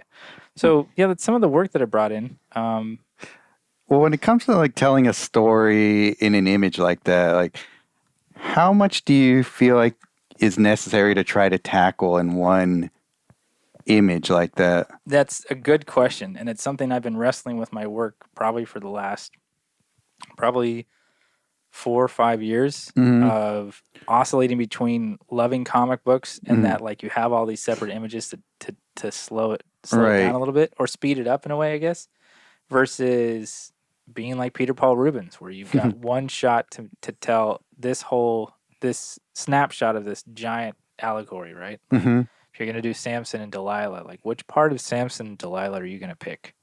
Well, all right, how about the part right where she's about to cut his hair? Because that's like, it shows his vulnerability, it shows their relationship, and you should know, any Christian, you should know what happens, afterwards. Well, I think when, especially the old masters, they dealt with stories that people were pretty much already familiar with, like they were dealing with Bible stories. So you didn't have to have a lot of context. But like when it's a story that you're creating, there's you can't go in with any assumption that anybody knows what you're talking about. Absolutely. So. And that is my biggest battle all the time. I mean, it's the biggest battle with Hadrian the Butcher is that, even the cover, what I use for the cover of that graphic novel, people going like, oh my God, like, is this the bad guy? It's like, no, that's the good guy. And and their faces being completely shocked. Like, what do you talk? Why? This is the good guy? Yeah. And I'm sure that appeals to a lot of people too. Oh, like, yeah. He's totally metal. Right. He actually likes Jim Croce. Whatever. But, he's a big Enya fan. Yeah. Sail away, sail away, sail away. I'm sorry. I just imagined him on a ship. Like a little schooner. But that is my biggest challenge of how to illustrate a story, how to leave some mystery to it while also giving you enough information to understand so that you will want to continue to keep looking. And sometimes I'm successful with it, and sometimes I fall flat in my face and people are like, I didn't see that, I didn't get that at all. And that's where I have to figure out, that's where like doing the graphic novel worked out, because I had all these ideas in my head. And I think that's where like I'm still wrestling with that. I haven't quite figured it out, which also makes it really enjoyable because I haven't figured it out. Right. So I mean, there's probably not a right answer and everybody has a different thing, but because for me, when it comes to trying to tell a story in an image, less is more is definitely the thing. Whereas Josh has all these really complicated ideas and these big stories inside, like embedded in the painting, that he definitely has a way of showing it where it's like you definitely are intrigued about what's happening, but you're not necessarily going to figure out everything that he intends in the in the pictures themselves. I'm just like, for me personally, I would want, like, I'm more of like I guess like the old illustrators, like a Rockwell or a Leyendecker, where you kind of figure out the beginning, middle, and end of the story through that. But I mean, for me, like, I don't really have great stories to tell in one image, so I just kind of do, like, I'm not even worrying too much about the story that's being told usually. I just more of just like an image that I hope helps to show what I think is a beautiful image. Like, it's kind of more or less what I'm going for usually. But I mean, you definitely like have something you're trying to tell, and it totally makes sense that graphic novel would be your route to go, because you do have like a sequence that you can go through to tell your entire whatever you're trying to say, and you have both the option of doing it in words and pictures. Yeah. So and I needed that.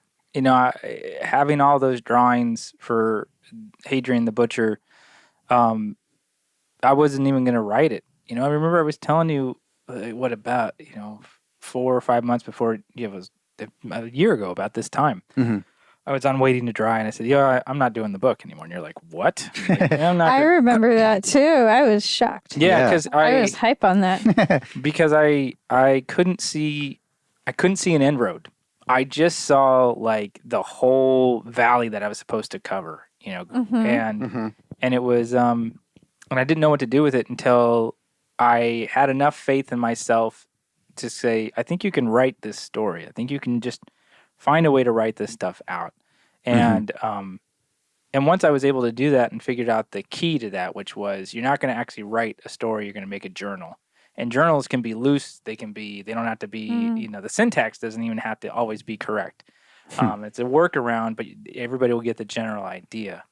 And I think also, like, just to admit it, like wanting to be seen and wanting to be understood, and then picking a medium that deals deeply in symbolism that you have to research to understand fully. Like, it's kind of it's like a catch-22, in that I can, like, I want to give everything away, but once I give everything away, then, like, are you going to be invested in it? Or should I keep the mystery and keep you engaged? And there'll be stuff that you'll never know about. You'll never know. And the interesting thing is to kind of satiate that desire for myself. I'm actually right in the middle of finishing up my process art book about Hadrian the Butcher. Oh, nice. And so it explains a lot of the things about, like, my thought process that went into, like, creating some of the images for the book and what they look like before they were digitized or colored on the computer or layered or whatnot. So that kind of satiates that need to be seen that way as well, or understood that way. So Interesting. Books. It's pretty much books, Sergio. Books are my friends. Books are my friends. Your only friends. Well, I wouldn't say that. You guys bought me pizza, so you must be my friends too. I think the You first owe us time, a book now. No, just kidding. the first time I went to your house, I was like, he has an art library. Oh yeah, yeah. Well, that was. Yeah. It's interesting how much our libraries actually overlap. Oh yeah. Yeah. You I got a know. bunch of bookshelves at your house too. But yeah, like he has a lot of books that I have. I'm like, oh, I have that one too. Well, I think we have, even though our approach to creating work is different, I think our sensibilities about what we want out of the figure, using the figure to show something, the sense of space, in where the figure is versus the sense of space of the natural environment. There's a lot of sensibilities that we share with our work. And so it makes sense that we'd have, like, oh yeah, of course. And also there are just certain books, like, you should probably have that book if you can have an art library. Right. They kind of became, it's an interesting thing is that I always loved art books, but they kind of, when I was lonely and I was separated and living on my own, It's like I could always open an art book and just feel like, hey, I could go to this place, or I could have this thing, or it could be good, and I didn't feel so alone. Just go to the bookstore. Yeah. It sounds pretty pathetic, but I'm sure I'm not the only one. I was at Powell's in Portland, and I think I sent you a video of all the books that were there. Oh god, Yeah. that place is awesome. It was so amazing, and I was just like, I think I'm gonna buy this one, and you're like, oh, I have that. Don't buy it. I'll lend it to you. Yeah, Don't wait till I have exactly. it. I think I How still have that funny. book, actually. You can have it back if you want. Anyway, but I didn't go through the exercises of it yet. It's that drawing on the right side of the brain. drawing on the right side of the brain. Yeah, I actually had that when I was younger, but I lost it, and I never really got into it. But yeah, I started the one you loaned me, but I haven't finished it yet. I should probably do that. I'm kind of that student too. I'm like, I should do this. Let's not lie to ourselves, Tony. Right. Oh, I have a lot of how-to books I've never Yeah. went there. Right. Yeah. I'll get hype on it for like a couple days, and then it's just like, oh, I need to work on something else now. Right. Yeah. I realize what that is and why I get them. It's why I've downloaded like the James Gurney videos. Is that I'm not going to sit down with him and do the exercises. Right. But Right. what I will do is have him plant that seed in my head so that when I do get to my work, that's when it starts to germinate Oh, yeah. and be exposed. Yeah. And you go, Oh, yeah. okay, this is what they were talking about. But Yeah. the other way, I'm not that kind of like Yeah. follow example 1, then example 2. Yeah. It's like, no. Did you watch James Gurney's latest video? The color theory, the part 1? Yeah. Yes, I did. So he Oh, has this cool. exercise where he just used, when I was talking about the dirty piles of snow, where he just used warm colors Yes. and cool color, like one warm, one cool. Yeah. And I think that, I don't know, I really want to do that exercise. I think that would be a really interesting exercise to do, because I really need to, like, color temperature variations is something that I kind of need to like work on to get to the next level. And It's I think that'd be good. I don't know. I love it. And the more that I learn about it, the more fascinated I am about, because I always love creating depth and space and how you can create depth and space. And even while the kind of normal rule is that warm colors come forward, cool colors fall back, but that's not always the case. And Right. No. also, right. But that's the beginners, rule, so that you can understand, colors actually do something, and traditionally, they do feel like, this feels like it's coming off the page and this does feel like it's falling back. But when you want to have something recede in an area up front, that shadow kind of falls into itself, but it's still in the foreground and so on and so forth. Or, like I can't remember what you were pointing out about it, Sergio, when we talked about that. But yeah, there's just learning that stuff, understanding that stuff, like I find fascinating. Then there's that temperature. Then there's, let's just mute the shit out of all of this stuff and see what happens if we add black to everything, and then what feeling does that create? And then your paintings look like the tonalists from like the last century. And then it's just a whole world. Like you see Nicholas Uribe. Do you ever follow Nicholas Uribe? Yeah. Like his paintings he's doing right now, which are just the colors, like as if he'd taken the saturation, just screwed up the whole thing on that. And it's just fascinating to see how you can kind of twist and push things around but still get the same feeling or effect, or have things look similar but get a completely different feeling or effect just by adding this color, that color, white, black, adding more red to this. So even your painting you're working on right now, Vanessa, right? It's all yellow. The whole fucking thing is yellow. Yellow hair, yellow dress, yellow flowers, but it's not, right? You got the cool yellow. So much. You got those cool yellows around there. A little moxie right here. Well, yeah, it's like the bright, almost glowing yellow of the mustard flowers and the cool yellow of the dress really actually contrast each other, nicely. Yeah. Yeah, so it's not just like a total bomb of all the same color. Like there's a lot of interest in it. Well, yeah, right. And that's the fascinating thing, is that when you do understand that color theory, which you do, Sergio, like it becomes like you can have 3 colors, pretty much 2 colors. It's just green and yellow.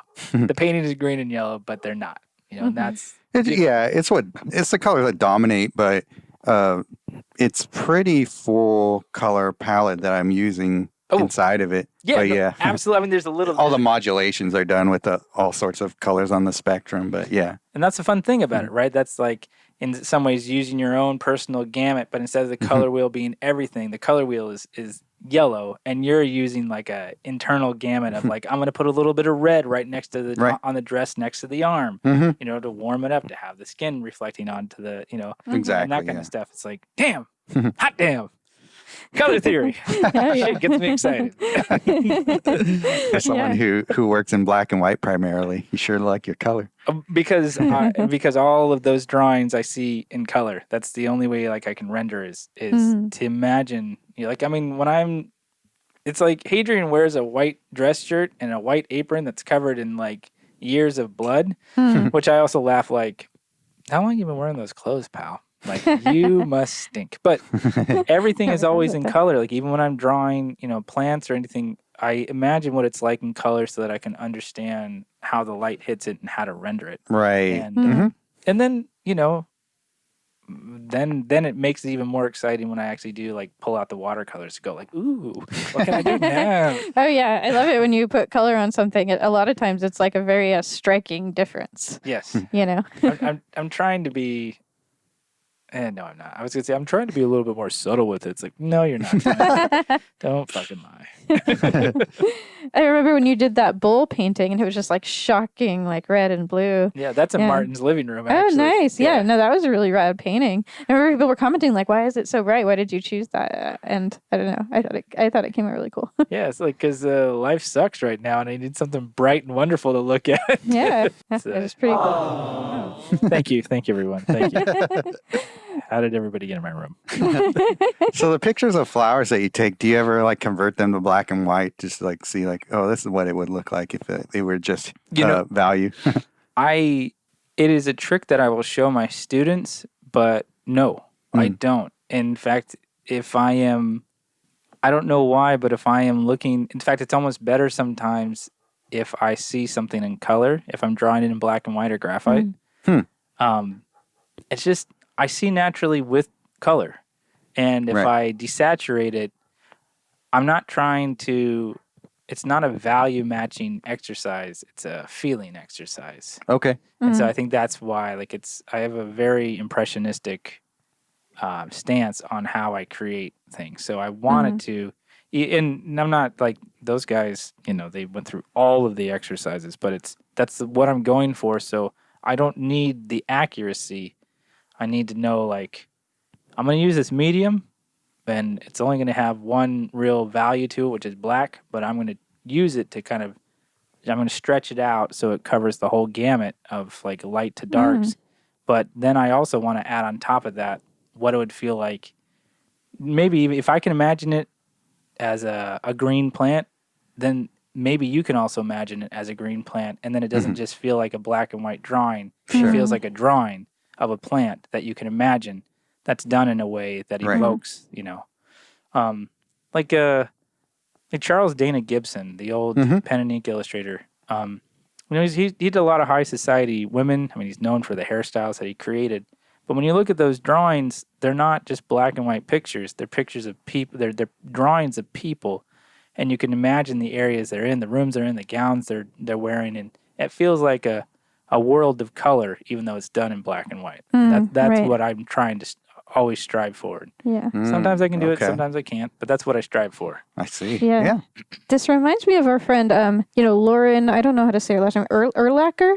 Yeah. Do you know what I'm talking about? Yeah. She paints dahlias. I'm a liver painting dahlias, and I always do it in garish color. But she did a whole series of huge. Not garish. You don't have to cut yourself down like that. It's just bold. That came from Sergio. Nice. Or I think he said offensively bright. Or offensively vibrant or something. Anyway. That's it, like, you want to go on a date? Yeah, right. This was post-stating, I think. But anyway, this girl Lauren, she painted all these dahlias in black and white, and I was just like, why would you do that to dahlias? They're so beautiful and colorful. But she somehow is able to render it so they glow, they look amazing. Her work is. They're super large scale, and she has them all like lined up in a cafe from far away, and they look spectacular especially like just for black and white. So I don't know. And she's using. I mean, I don't think she thinks about and I could be wrong, but I don't think she's really focusing on the color temperature of her whites and blacks. She's just matching value on a gray scale, but she blends, and I've never seen them up close, but from, on a screen, they're blended in such a way that it's absolutely amazing. Are you pulling them up right now? Yeah.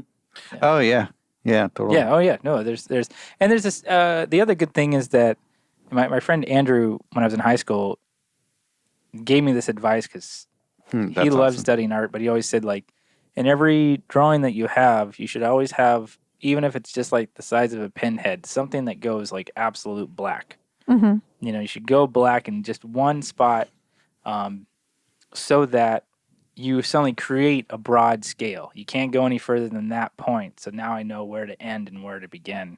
And while I don't always agree with it, it's a pretty, I mean, every rule is meant to be broken, but it does mean that, like, okay, she gives you a beginning and an end on that value scale that's very, very broad Mm-hmm. and allows you to, like, dive in and out of each petal, you know? Yeah. Oh, yeah, absolutely. So it's good. Yeah, love her work. She's a big inspiration for my stuff. That's good. I could see that. Yeah. Yeah. And she's also just good art salesperson. Oh, yeah, Sells yeah. her artwork well. Yeah. Yeah, she's a sweet person too. Yeah, she's in a our sweetheart. Spark Your Art group. Oh yeah. Yeah, which is like an art business group. We're in on Facebook. Our friend Andrea, Mm-hmm. former Waiting to Dry guest. Oh, yeah, that's true. yeah. Just pop by on our open studio episode. Right. I Yeah. was there. Yeah, That's right. yeah. So yeah, that's, I don't know. It's probably the work. What's this drawing? That's my dad. Oh, it is. Oh, wow. Yeah. That's a graphite drawing of my father. Oh, it looks so photographic. Well, yeah, it's I think at that time, it's about the same time that I did the picture of the teacher, maybe a little bit before it, when I feel like everything is kind of falling apart. My artwork gets tighter and tighter and tighter. And Interesting. when I feel like I've got, because it's the only thing that I can control. And when things like my life is okay, or I feel like I've got a handle on it, that's when things become a lot more expressive and a lot looser in the work. And so I was doing these portraits of people that I'd never met and would never meet. And so I did one of an old Aikido sensei who had passed away that I'd never got to train with, but my siblings and my friends had trained with him, and they spoke very highly of him. And then, you know, my dad died before I was born, so I'll never get to meet him. So I thought, all right, let's take this theme and let's draw it and see what we can find out of it. And it's actually a very cathartic drawing for me. Like, it felt like I could connect with him. I could get a sense of what he really looked like, and what he felt like, and maybe even like what he was thinking when he was taking that photograph. You got to know him through it. Yeah. Yeah. Just looking at all these like white mustache hairs, like mixed into his mustache and beard, and yeah, wow, there's so much like care put into this. Yeah, it's definitely hyper realistic as I can go, probably. Yeah. But it was also, it's like straining. Like, I'm straining to try to create like something that I can't, create some sort of life that I can't create. And I, I love it. I'm really proud of it.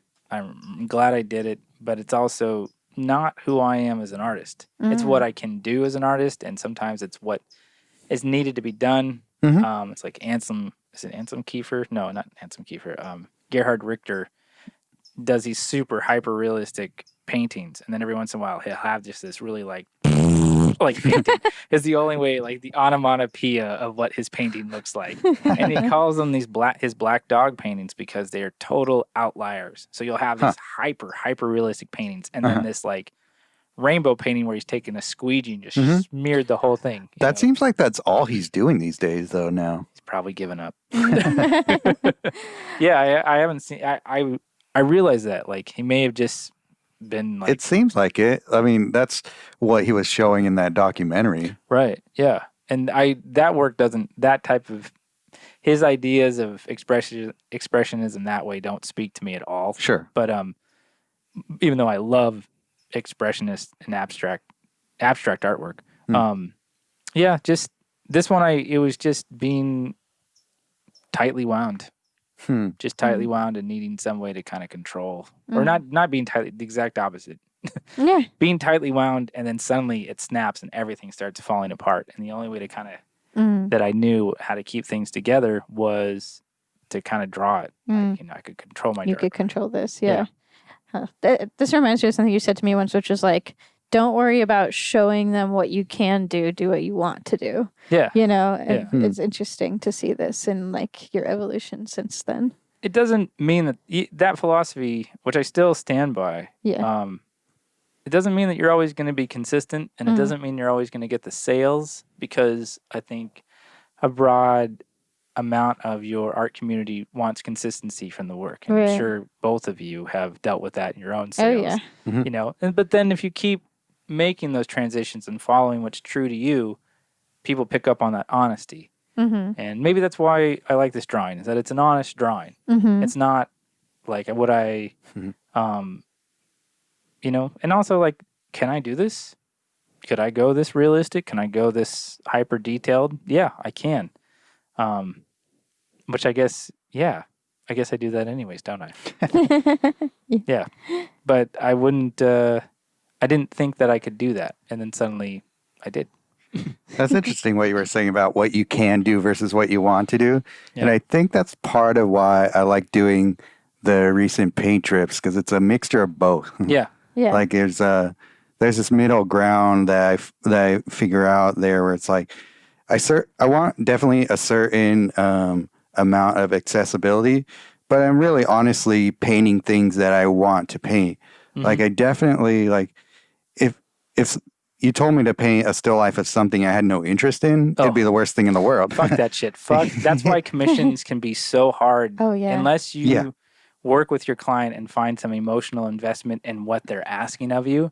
But if you can't get to that emotional place, there's no fucking point in doing it. It's going to suck. Gosh. It's always going I to suck. so agree. I've been working on the same drawing commission like forever. I never finished it because, to be fair, the woman who bought it is in like the theater industry, like stagecraft. So she has no work right now. So I'm like, okay, well now I have an excuse to put this on hold. But in reality, it was on hold for like 3 weeks before that actually happened. But you know, if someone doesn't pay me yet, I don't really feel that much obligation towards them. So I need to cut all that out.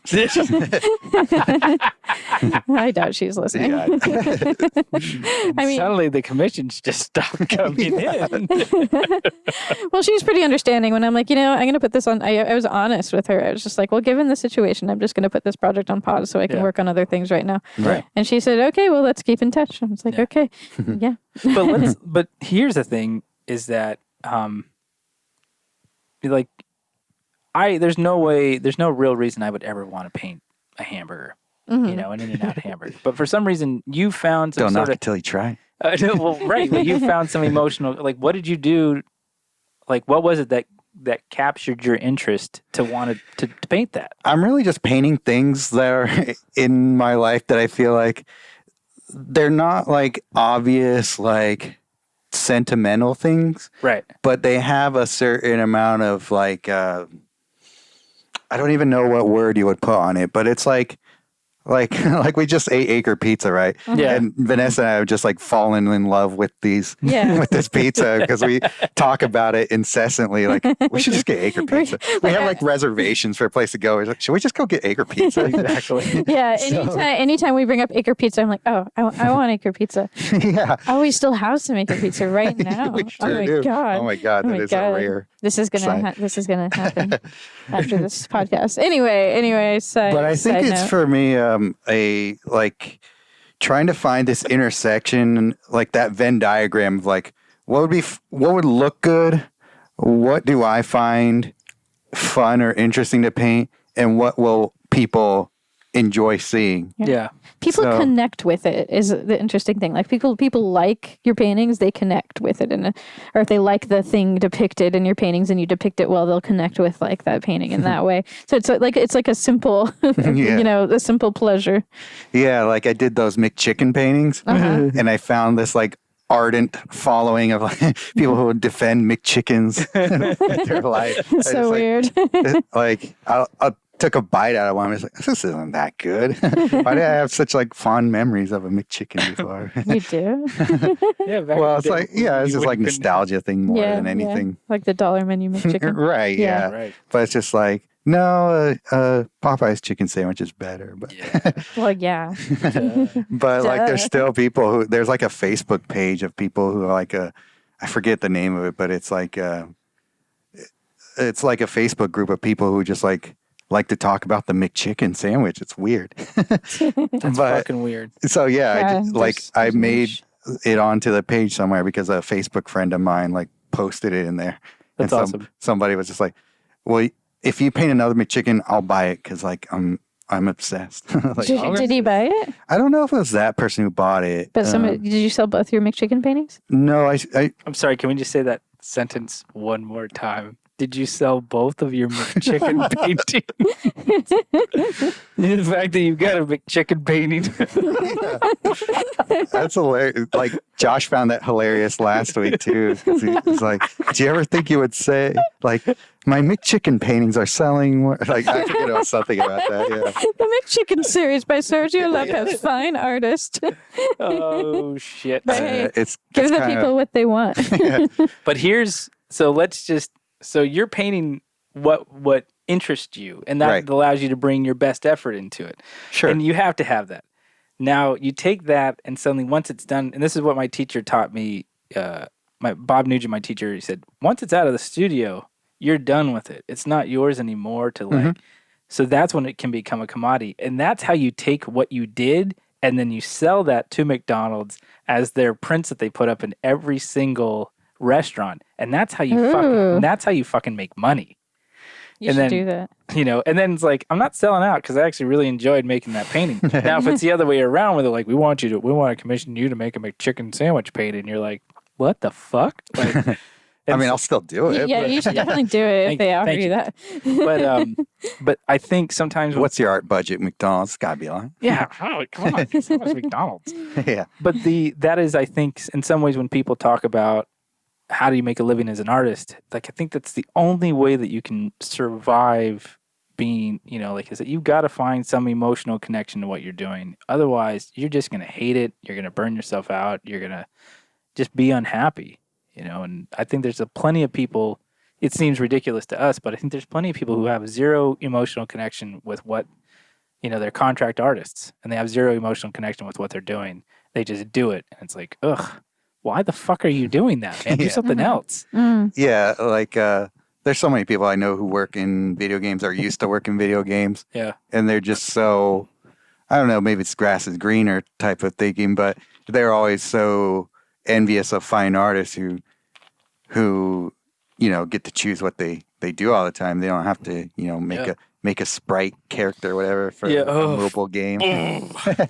God. But No, I mean, and that's why I do what I do. Like that's why I also teach.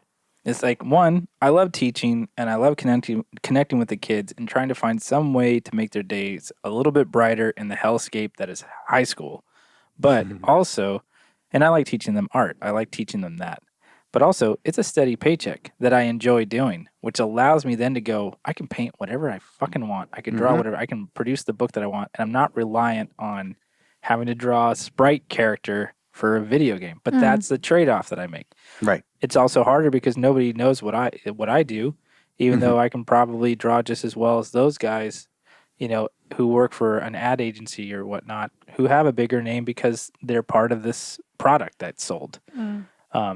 But I would much rather be, the grass is definitely greener on this side for me than it is on that side. Sergio got accused of being a shill for In-N-Out. Yeah, that's right. Was that Juan? Did Juan do it? No, it was like some random person on Reddit. Right, yeah. They thought, he was just shilling for In-N-Out. Like, no, I didn't even get paid for this. Well, except for the person who bought it. Right, yeah. Yeah. Fucking Reddit. Like, Reddit sounds like the conspiracy theory of like, Reddit is bonkers. Yeah. Yeah. I don't know. Anyways, it's Tony Guaraldi Brown's art philosophy. There we go. These always Another waiting to dry exclusive. That's the only place you can get it. That's right. Yeah. Or if you just talk to me. Yeah. So do we want to talk about Sergio's childhood work? Yeah. Do you want to turn on the light? Yeah. I really want to talk about this one, can I? Unless you I do. wanna hear I love how you asked if he wanted to talk about it. And then you're like, I want to talk about it. So I dug way deep in my closet to find these things, and they are little magazines that I created. Let's see, this would have been 93, so how long ago was that? 27 years ago? It was 27 years ago, my friend. There was my gosh. one from 96. And so my little escape from, I don't know, the craziness of the world when I was a kid was creating stories and characters out of the dozens of stuffed animals that I had that I collected. So sweetest thing I've ever heard you say. I love it. So I don't know why I particularly latched on to this. It was like a stuffed rabbit that I named Bergie. And So what is Bergie? no idea. Like Okay. a lot of these things, like, I don't know. It's like, what does any 3-year-old mean when they come up with a word? Oh wow! So this went back way Yeah. back. So I held on to a lot of these things. I'm just born collector, I guess.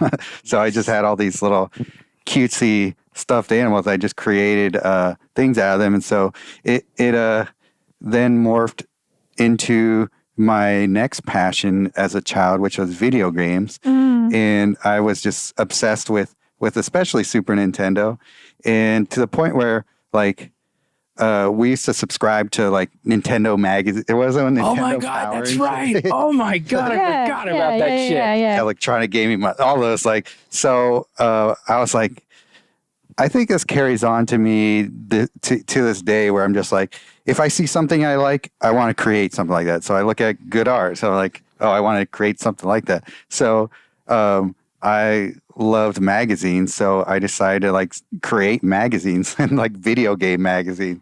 That's Oh my awesome. God. Not only would I create like video games that I would like write out like the story and like the gameplay and everything, but I would like create reviews and like Yep. all the my different gosh. things that you would find in here. This is the most amazing thing I've ever seen. So let's see. This is You were 12 years old when you amazing. did. When I did this, This one. This one was when I was 9 years old. Yeah, so between 9 and 12 is like leaps and bounds. But Hey. so this has a cover, it has a table of contents, it has ads, it has fan letters, it has reviews, it has fake video games with fake cheat codes that are really complicated that he put in here. Like this is like, oh, this is just like amazing. This is like, there's so much creativity that like went into this. This is a zine. It Like, is, yeah. This is a legit I didn't even know what a zine was. I just, Yeah, like, yeah. created a And then zine. there's like ads for a zine for fake things I Right. created in my the head. first annual video game awards, you know, and oh my gosh. So yeah, this is just great. This is amazing. That's crazy. Like just such creativity and like effort that went into this. Like it's spectacular. So good job, Sergio. I love this. This makes me so happy. Oh my God. You fucking did an El Bardo drawing. El Oh, Pardo. Actually, I think that wasn't me. I think that was actually my brother who drew that one. Oh, okay. Oh my Okay. God, that one seems really sophisticated. Oh my gosh, next look to at all the him. other ones. Mexico El Barto. I hope no one sees me. The crazy thing, Sergio, is looking at these and in 3 years, how much you improved in your Yeah. drawing, but also like the lettering. So, like, granted, you know, like Right. motor skills and whatnot, but just the intellectual like lettering that goes into is trying to use different fonts for different Yeah, areas. yeah. Like, you I know. was totally just looking at magazines and being like, if this was a real magazine, how would I do it? Yeah. No, headers and oh man, it's It's like, I don't know, DIY resourcefulness that I use to this day. yeah. No, Yeah. it's phenomenal. Like, I mean, that's my hat is off to your 12-year-old self, sir. So what is this typewriter part here? Is this like a script? This is like a Q&A? I guess so. It looks like a Q&A, yeah. Yeah. So this, I think I was just practicing how to type on the word processor. That's so cute. God. Just like learning to type. Oh my gosh, this is adorable. Sweet, sweet child. Sweet, sweet child. And he goes by his nickname. I won't say what it is. I want to know. It's a family nickname. Yeah, Okay. it's on the bottom there. All right. Oh, nice.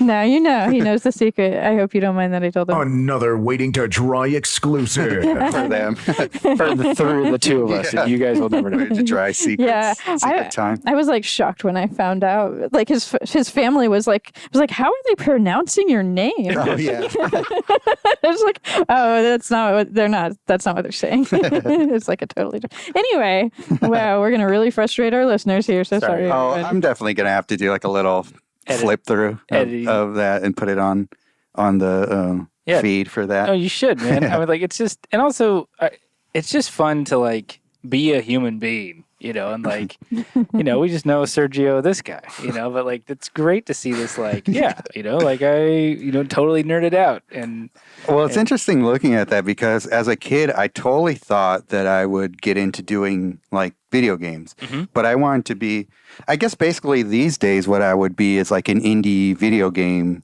creator. Like if I went that route, you would make your apps or something like that. right? Yeah. And like as I got older and like started learn more about how video games are made, I was just like, oh well, it sounds like I won't ever be able to actually do all the stuff that I want to do. Like I'm just like I would get too obsessed and like attached to this incredibly like personal, straight from my head thing that there were. I don't know what you're talking about at all. You and I, we're two peas in a pod. We fucking are. Oh God.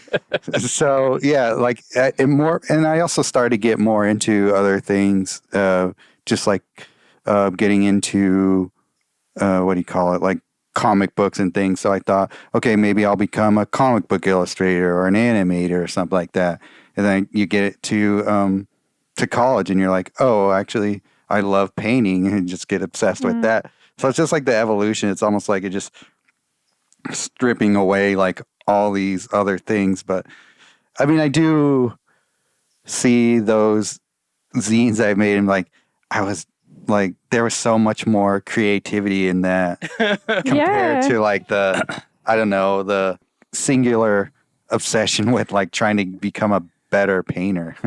Well, there's also like you gave yourself the room to be creative. But what happens is when you have more room, you're not as focused on that one thing, right? You know, and so becoming a better painter and focusing on that allowed you to, I mean, like in here, you focused on like wanting to be a better gamer overall, right? And understanding the whole philosophy. I mean, this is like, you know, this is understanding your materials as well as the application of those materials. So the obsessiveness just went from one, like the Terminator, just went from this target to that target. You know, that's all it did, you know. The obsession is still there, my friend. Oh yeah, I could totally see it. I could totally see it. Like all that you put into getting that zine right with all the different components. You know, translating it to like when I see you doing a painting and you're doing all these different like layers and underpainting and all this stuff, like, and all the obsession you put into getting it perfect. Well, what I think that more morphed into is all the things I do, like for like editing YouTube videos and stuff. Oh yeah, that kind of obsession. Yeah, creating things in like Canva and like making like the graphic design and stuff like that. Yeah, editing and podcasts. Yeah, exactly. Yeah, totally. All that just like became that sort of thing. Like, let me just do it all myself.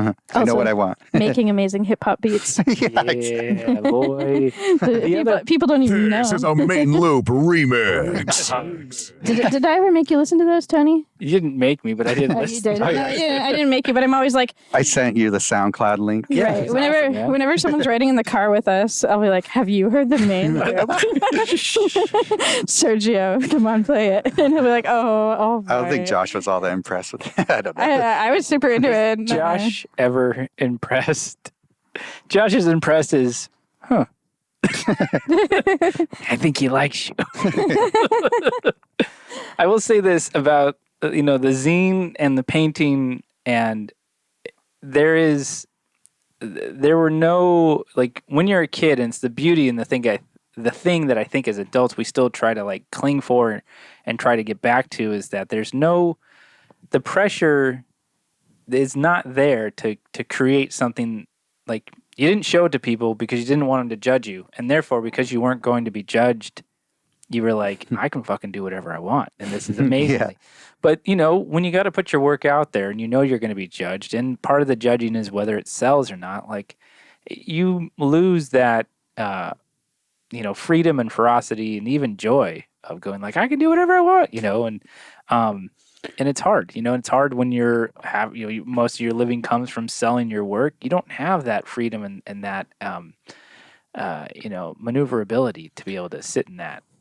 That's an interesting point because, it's like, it's kind of flipped where I was so creative with this stuff because it was something that I was really like kid passionate about. Yeah. But I was mortified to like share it with anybody. Like it was absolutely the opposite of like how it would, I don't know, social media kind of like makes you want to share everything or like you're kind of like either willing or unwilling to want to share everything about it. But like, I don't know. I feel like if social media maybe existed back then, I would maybe like, I would show that to like strangers on a computer quicker than I would show like my brother, for example. Your brother would fucking tear you apart. Yeah, man. Exactly. It's so stupid. What's up with that? You misspelled this word. Yeah, totally.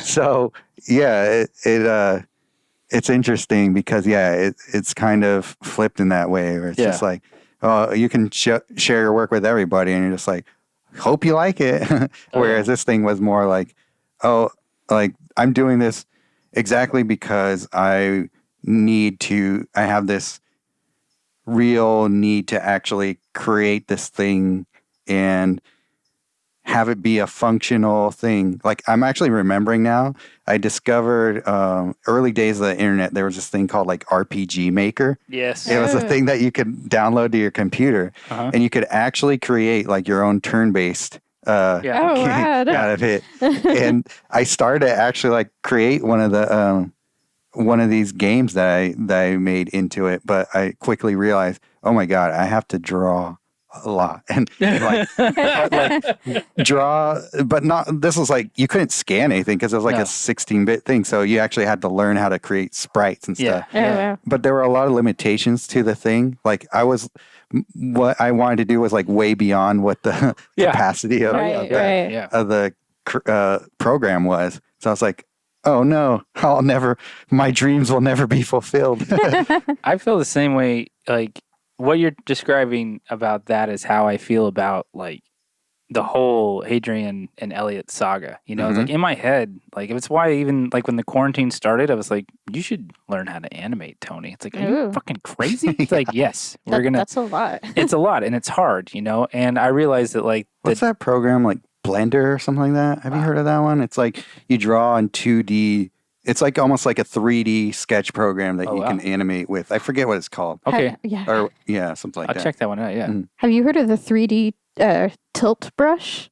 It's a VR thing. Yes. And you can like build like life-size characters. So my friend Estelle is actually one of Adobe's like selected artists who travels all over the world like doing it. Yeah, she did like the Eclipse the Kiss. She recreated that like really? Wow. So you can go all the way around it. And, whoa. Yeah, it's a trip. Like I've tried to use one of those things and I almost threw up. I was so dizzy. Right. I hear it's like harder than it looks. And it's a lot harder, but it's also fascinating. But learning those things, like wanting to learn animation, was just, I wanted to find another way to bring this stuff to life even more. Like I wanted it to come to life. It's the same kind of passion. And that's what you're referring to earlier, where, it's like, if you can find a way to be emotionally invested in what you're doing, whatever you're doing. And so what I tell my students too, like, look, you may hate studying this thing, but if you can find some sort of connection to it, I bet you'll be able to learn it better, or you'll be able to study harder, or you'll be able to work harder on this or that. But I think, unfortunately, in our lives, we spend way too much time doing things that we're not that passionate about. And therefore, don't we all? And losing that desire, going like, I'm going to make a whole gaming system out of this thing, Like, I want to make a whole world that has like maps and, characters and, races. And it's like, it's like, you want to be Tolkien, Yeah, exactly. You want to make your own Skyrim? Yeah, I do. I want to make my own Skyrim. I know, that would be rad. I would play that. Well, that thing's awesome, man. I'm glad you showed it to me. It's super rad to see that. No, that side made of me you, too. so happy. I love to see this little Sergio. Oh my gosh. Oh man, This little nerdy creative Sergio. It makes me so happy. I love it. But and not just Nerds! ogre. I miss that guy. I can see his eyes crossing. Yeah, he's exactly. screaming nerds. Yeah. But all right, Vanessa, Oh God. Well, pull it out. this is the most embarrassing thing in the world right now. Why am I doing this? No. You're like, I left my artwork at home. Yeah. Well, so some of it I did actually leave at home while I couldn't find it, which is This thing out. Go ahead, keep talking. So the only kind of art I did was like drawing anime characters. There are a couple different ones, Code Geass and Fruits Basket that I would draw characters from. Okay. But I Wow, that's some deep nerdage that just happened right there. I don't understand what just came out of your mouth. Tell me. those are just two different anime that I would draw characters from. All right. But I couldn't find that stuff. But the thing is, I didn't really do a whole lot of drawing because I just wanted to be able to like pick up a pencil and like make a masterpiece. And when I couldn't do that, I got super discouraged. Yeah. But this one drawing I have in front of me, which is of my high school boyfriend, What was his name? Dean. We're on good terms now. Sergio's actually met him. Dean. Yeah, but he was super emo and like sad all the time. He's much better now. Don't worry. Well, you know what though? It's high school. Right. So I It's think we can totally high forgive. school. Yeah. So there was this photograph of him playing guitar and he looked super sad. And I thought maybe what I could bring to the table as an artist is like intricately drawing all these little tiny lines. And that's what, will be cool and interesting about this is that I'll be like willing to put in the time. And, I do think I like to draw all these lines. Oh, Tony's like over there laughing. Like, You want to know I'm laughing? Yeah. It's like, and now you found the TGB, Yeah. school of drawing. Oh, yeah. And I was right. No, If I I'm just just add more lines, it'll look better, right? Right. So I was just like drawing these feathers on these. I drew him with angel wings and I drew all these like individual little feather quills on them. I thought he died. Like when you showed me this, I thought it was like an in memoriam picture. It does look sad. Yeah. It was supposed to kind of capture the sad mood, but I guess I could kind of see. I could kind of see where that came from. Yeah. So the thing is, I could not get his nose or his hand right. So I took my friend who was really good at drawing. He's just like, just let me do it, and he just drew it. So it's kind of phony a little bit. This is actually a photocopy too. I have no idea what happened to the original one, or You didn't why. give it to him? I guess I must have. I don't know. It seemed like the natural thing to do. Yeah. So, yeah, this is this emo little drawing of my high school boyfriend that I did. And that's pretty much like the only drawing I ever did. And I think people didn't like approve of me dating him. So I showed it to some of my friends and they kind of shit on it a little bit Okay. that would because make of the sense. subject. So I was just like, I was really pretty discouraged at that point. You could do better than him. Yeah, no, totally. At the time, yeah. So, yeah. So that's- I got to ask this question. okay. And if it's too personal, you don't have to answer. But Okay. what makes you so nervous about showing us, your friends, a drawing that you did 20 years ago, 15 years ago? That's an interesting self-examining subject. But I guess when you get into it, there's like, I never took this that seriously, but me and my friends kind of like would listen to emo, like Bright Eyes type music, and Yeah. like being sad was kind of like in. And I Yes. never really like bought into that very much myself personally, but that was kind of like a thing. And that was kind of like what was being expressed in this drawing is kind of like the weird trendiness of being like emo and sad, that would like be something that, that would be something that would like resonate with people. In this drawing. You have a sound clip of that. Yeah, of course he does. All right. So you're, Yeah. so are you just embarrassed about being a teenager? I guess it's just a little cringeworthy to me to use that the term of the moment. Yeah. I mean, Cringeworthy. I guess So cringe. Yeah. totes. Yeah. It's something I've been thinking about, why we kind of put this ridiculous pressure. Like you were 16 when you drew this with very little art education, and it's a good drawing with a lot of detail and a likeness of the figure, and you're drawing three very complicated subjects. A I'm guitar. pretty impressed with the frets on the guitar. I know, me too. I keep looking at those like she got them right. You know? I actually played guitar at that time. Nice, yeah. Yeah. Drawing a guitar, which is a weird shaped object in itself. True. Drawing the human face and hands, which is like, it's fucked up on its own. And even as adults, I'm like, I still fuck that thing up all the time. And then wings. Like, nobody knows what real angel wings look like because they don't exist. You don't know if That's they're true. vulture wings or hawk wings or exactly. like, they don't exist. So, and the fact is, like, there's an incredible amount of detail, there's an incredible amount of effort put into this drawing, but because you did it when you didn't think you were educated enough, somehow you think it's bad. You know, if you did Okay. this now, I'd be like, that's a nice, drawing, but I've seen you do better. But You'd be like Yeah. your students. Good job. Keep going. good job. Yeah. Keep going. Well, one of the things I don't like about it has like the outline face. Like here's the nose, here's the eyes, here's the mouth without any kind of like shading or anything really. What are you talking about? There's shading all over that thing. It's not. That was not intentional. It's like That was just it's smudge. like smeared graphite. Yeah. It was a happy accident. Yeah. At least that's my memory of it. Yeah. But again, and the reason why I say all this stuff is these things, right? And you even said it yourself, right? This concept, this idea, and I ask myself this because I'm an art teacher. Why the fuck do we think just because we use a pencil to write that somehow we should magically know how to draw? Just because you drew in the first or second grade and suddenly had zero, like you stopped and had zero art education, and then you take a class as a freshman in high school, and suddenly you're like, well, I'm supposed to know how to draw because it's a pencil and I should know how to do this. Like, are you kidding me?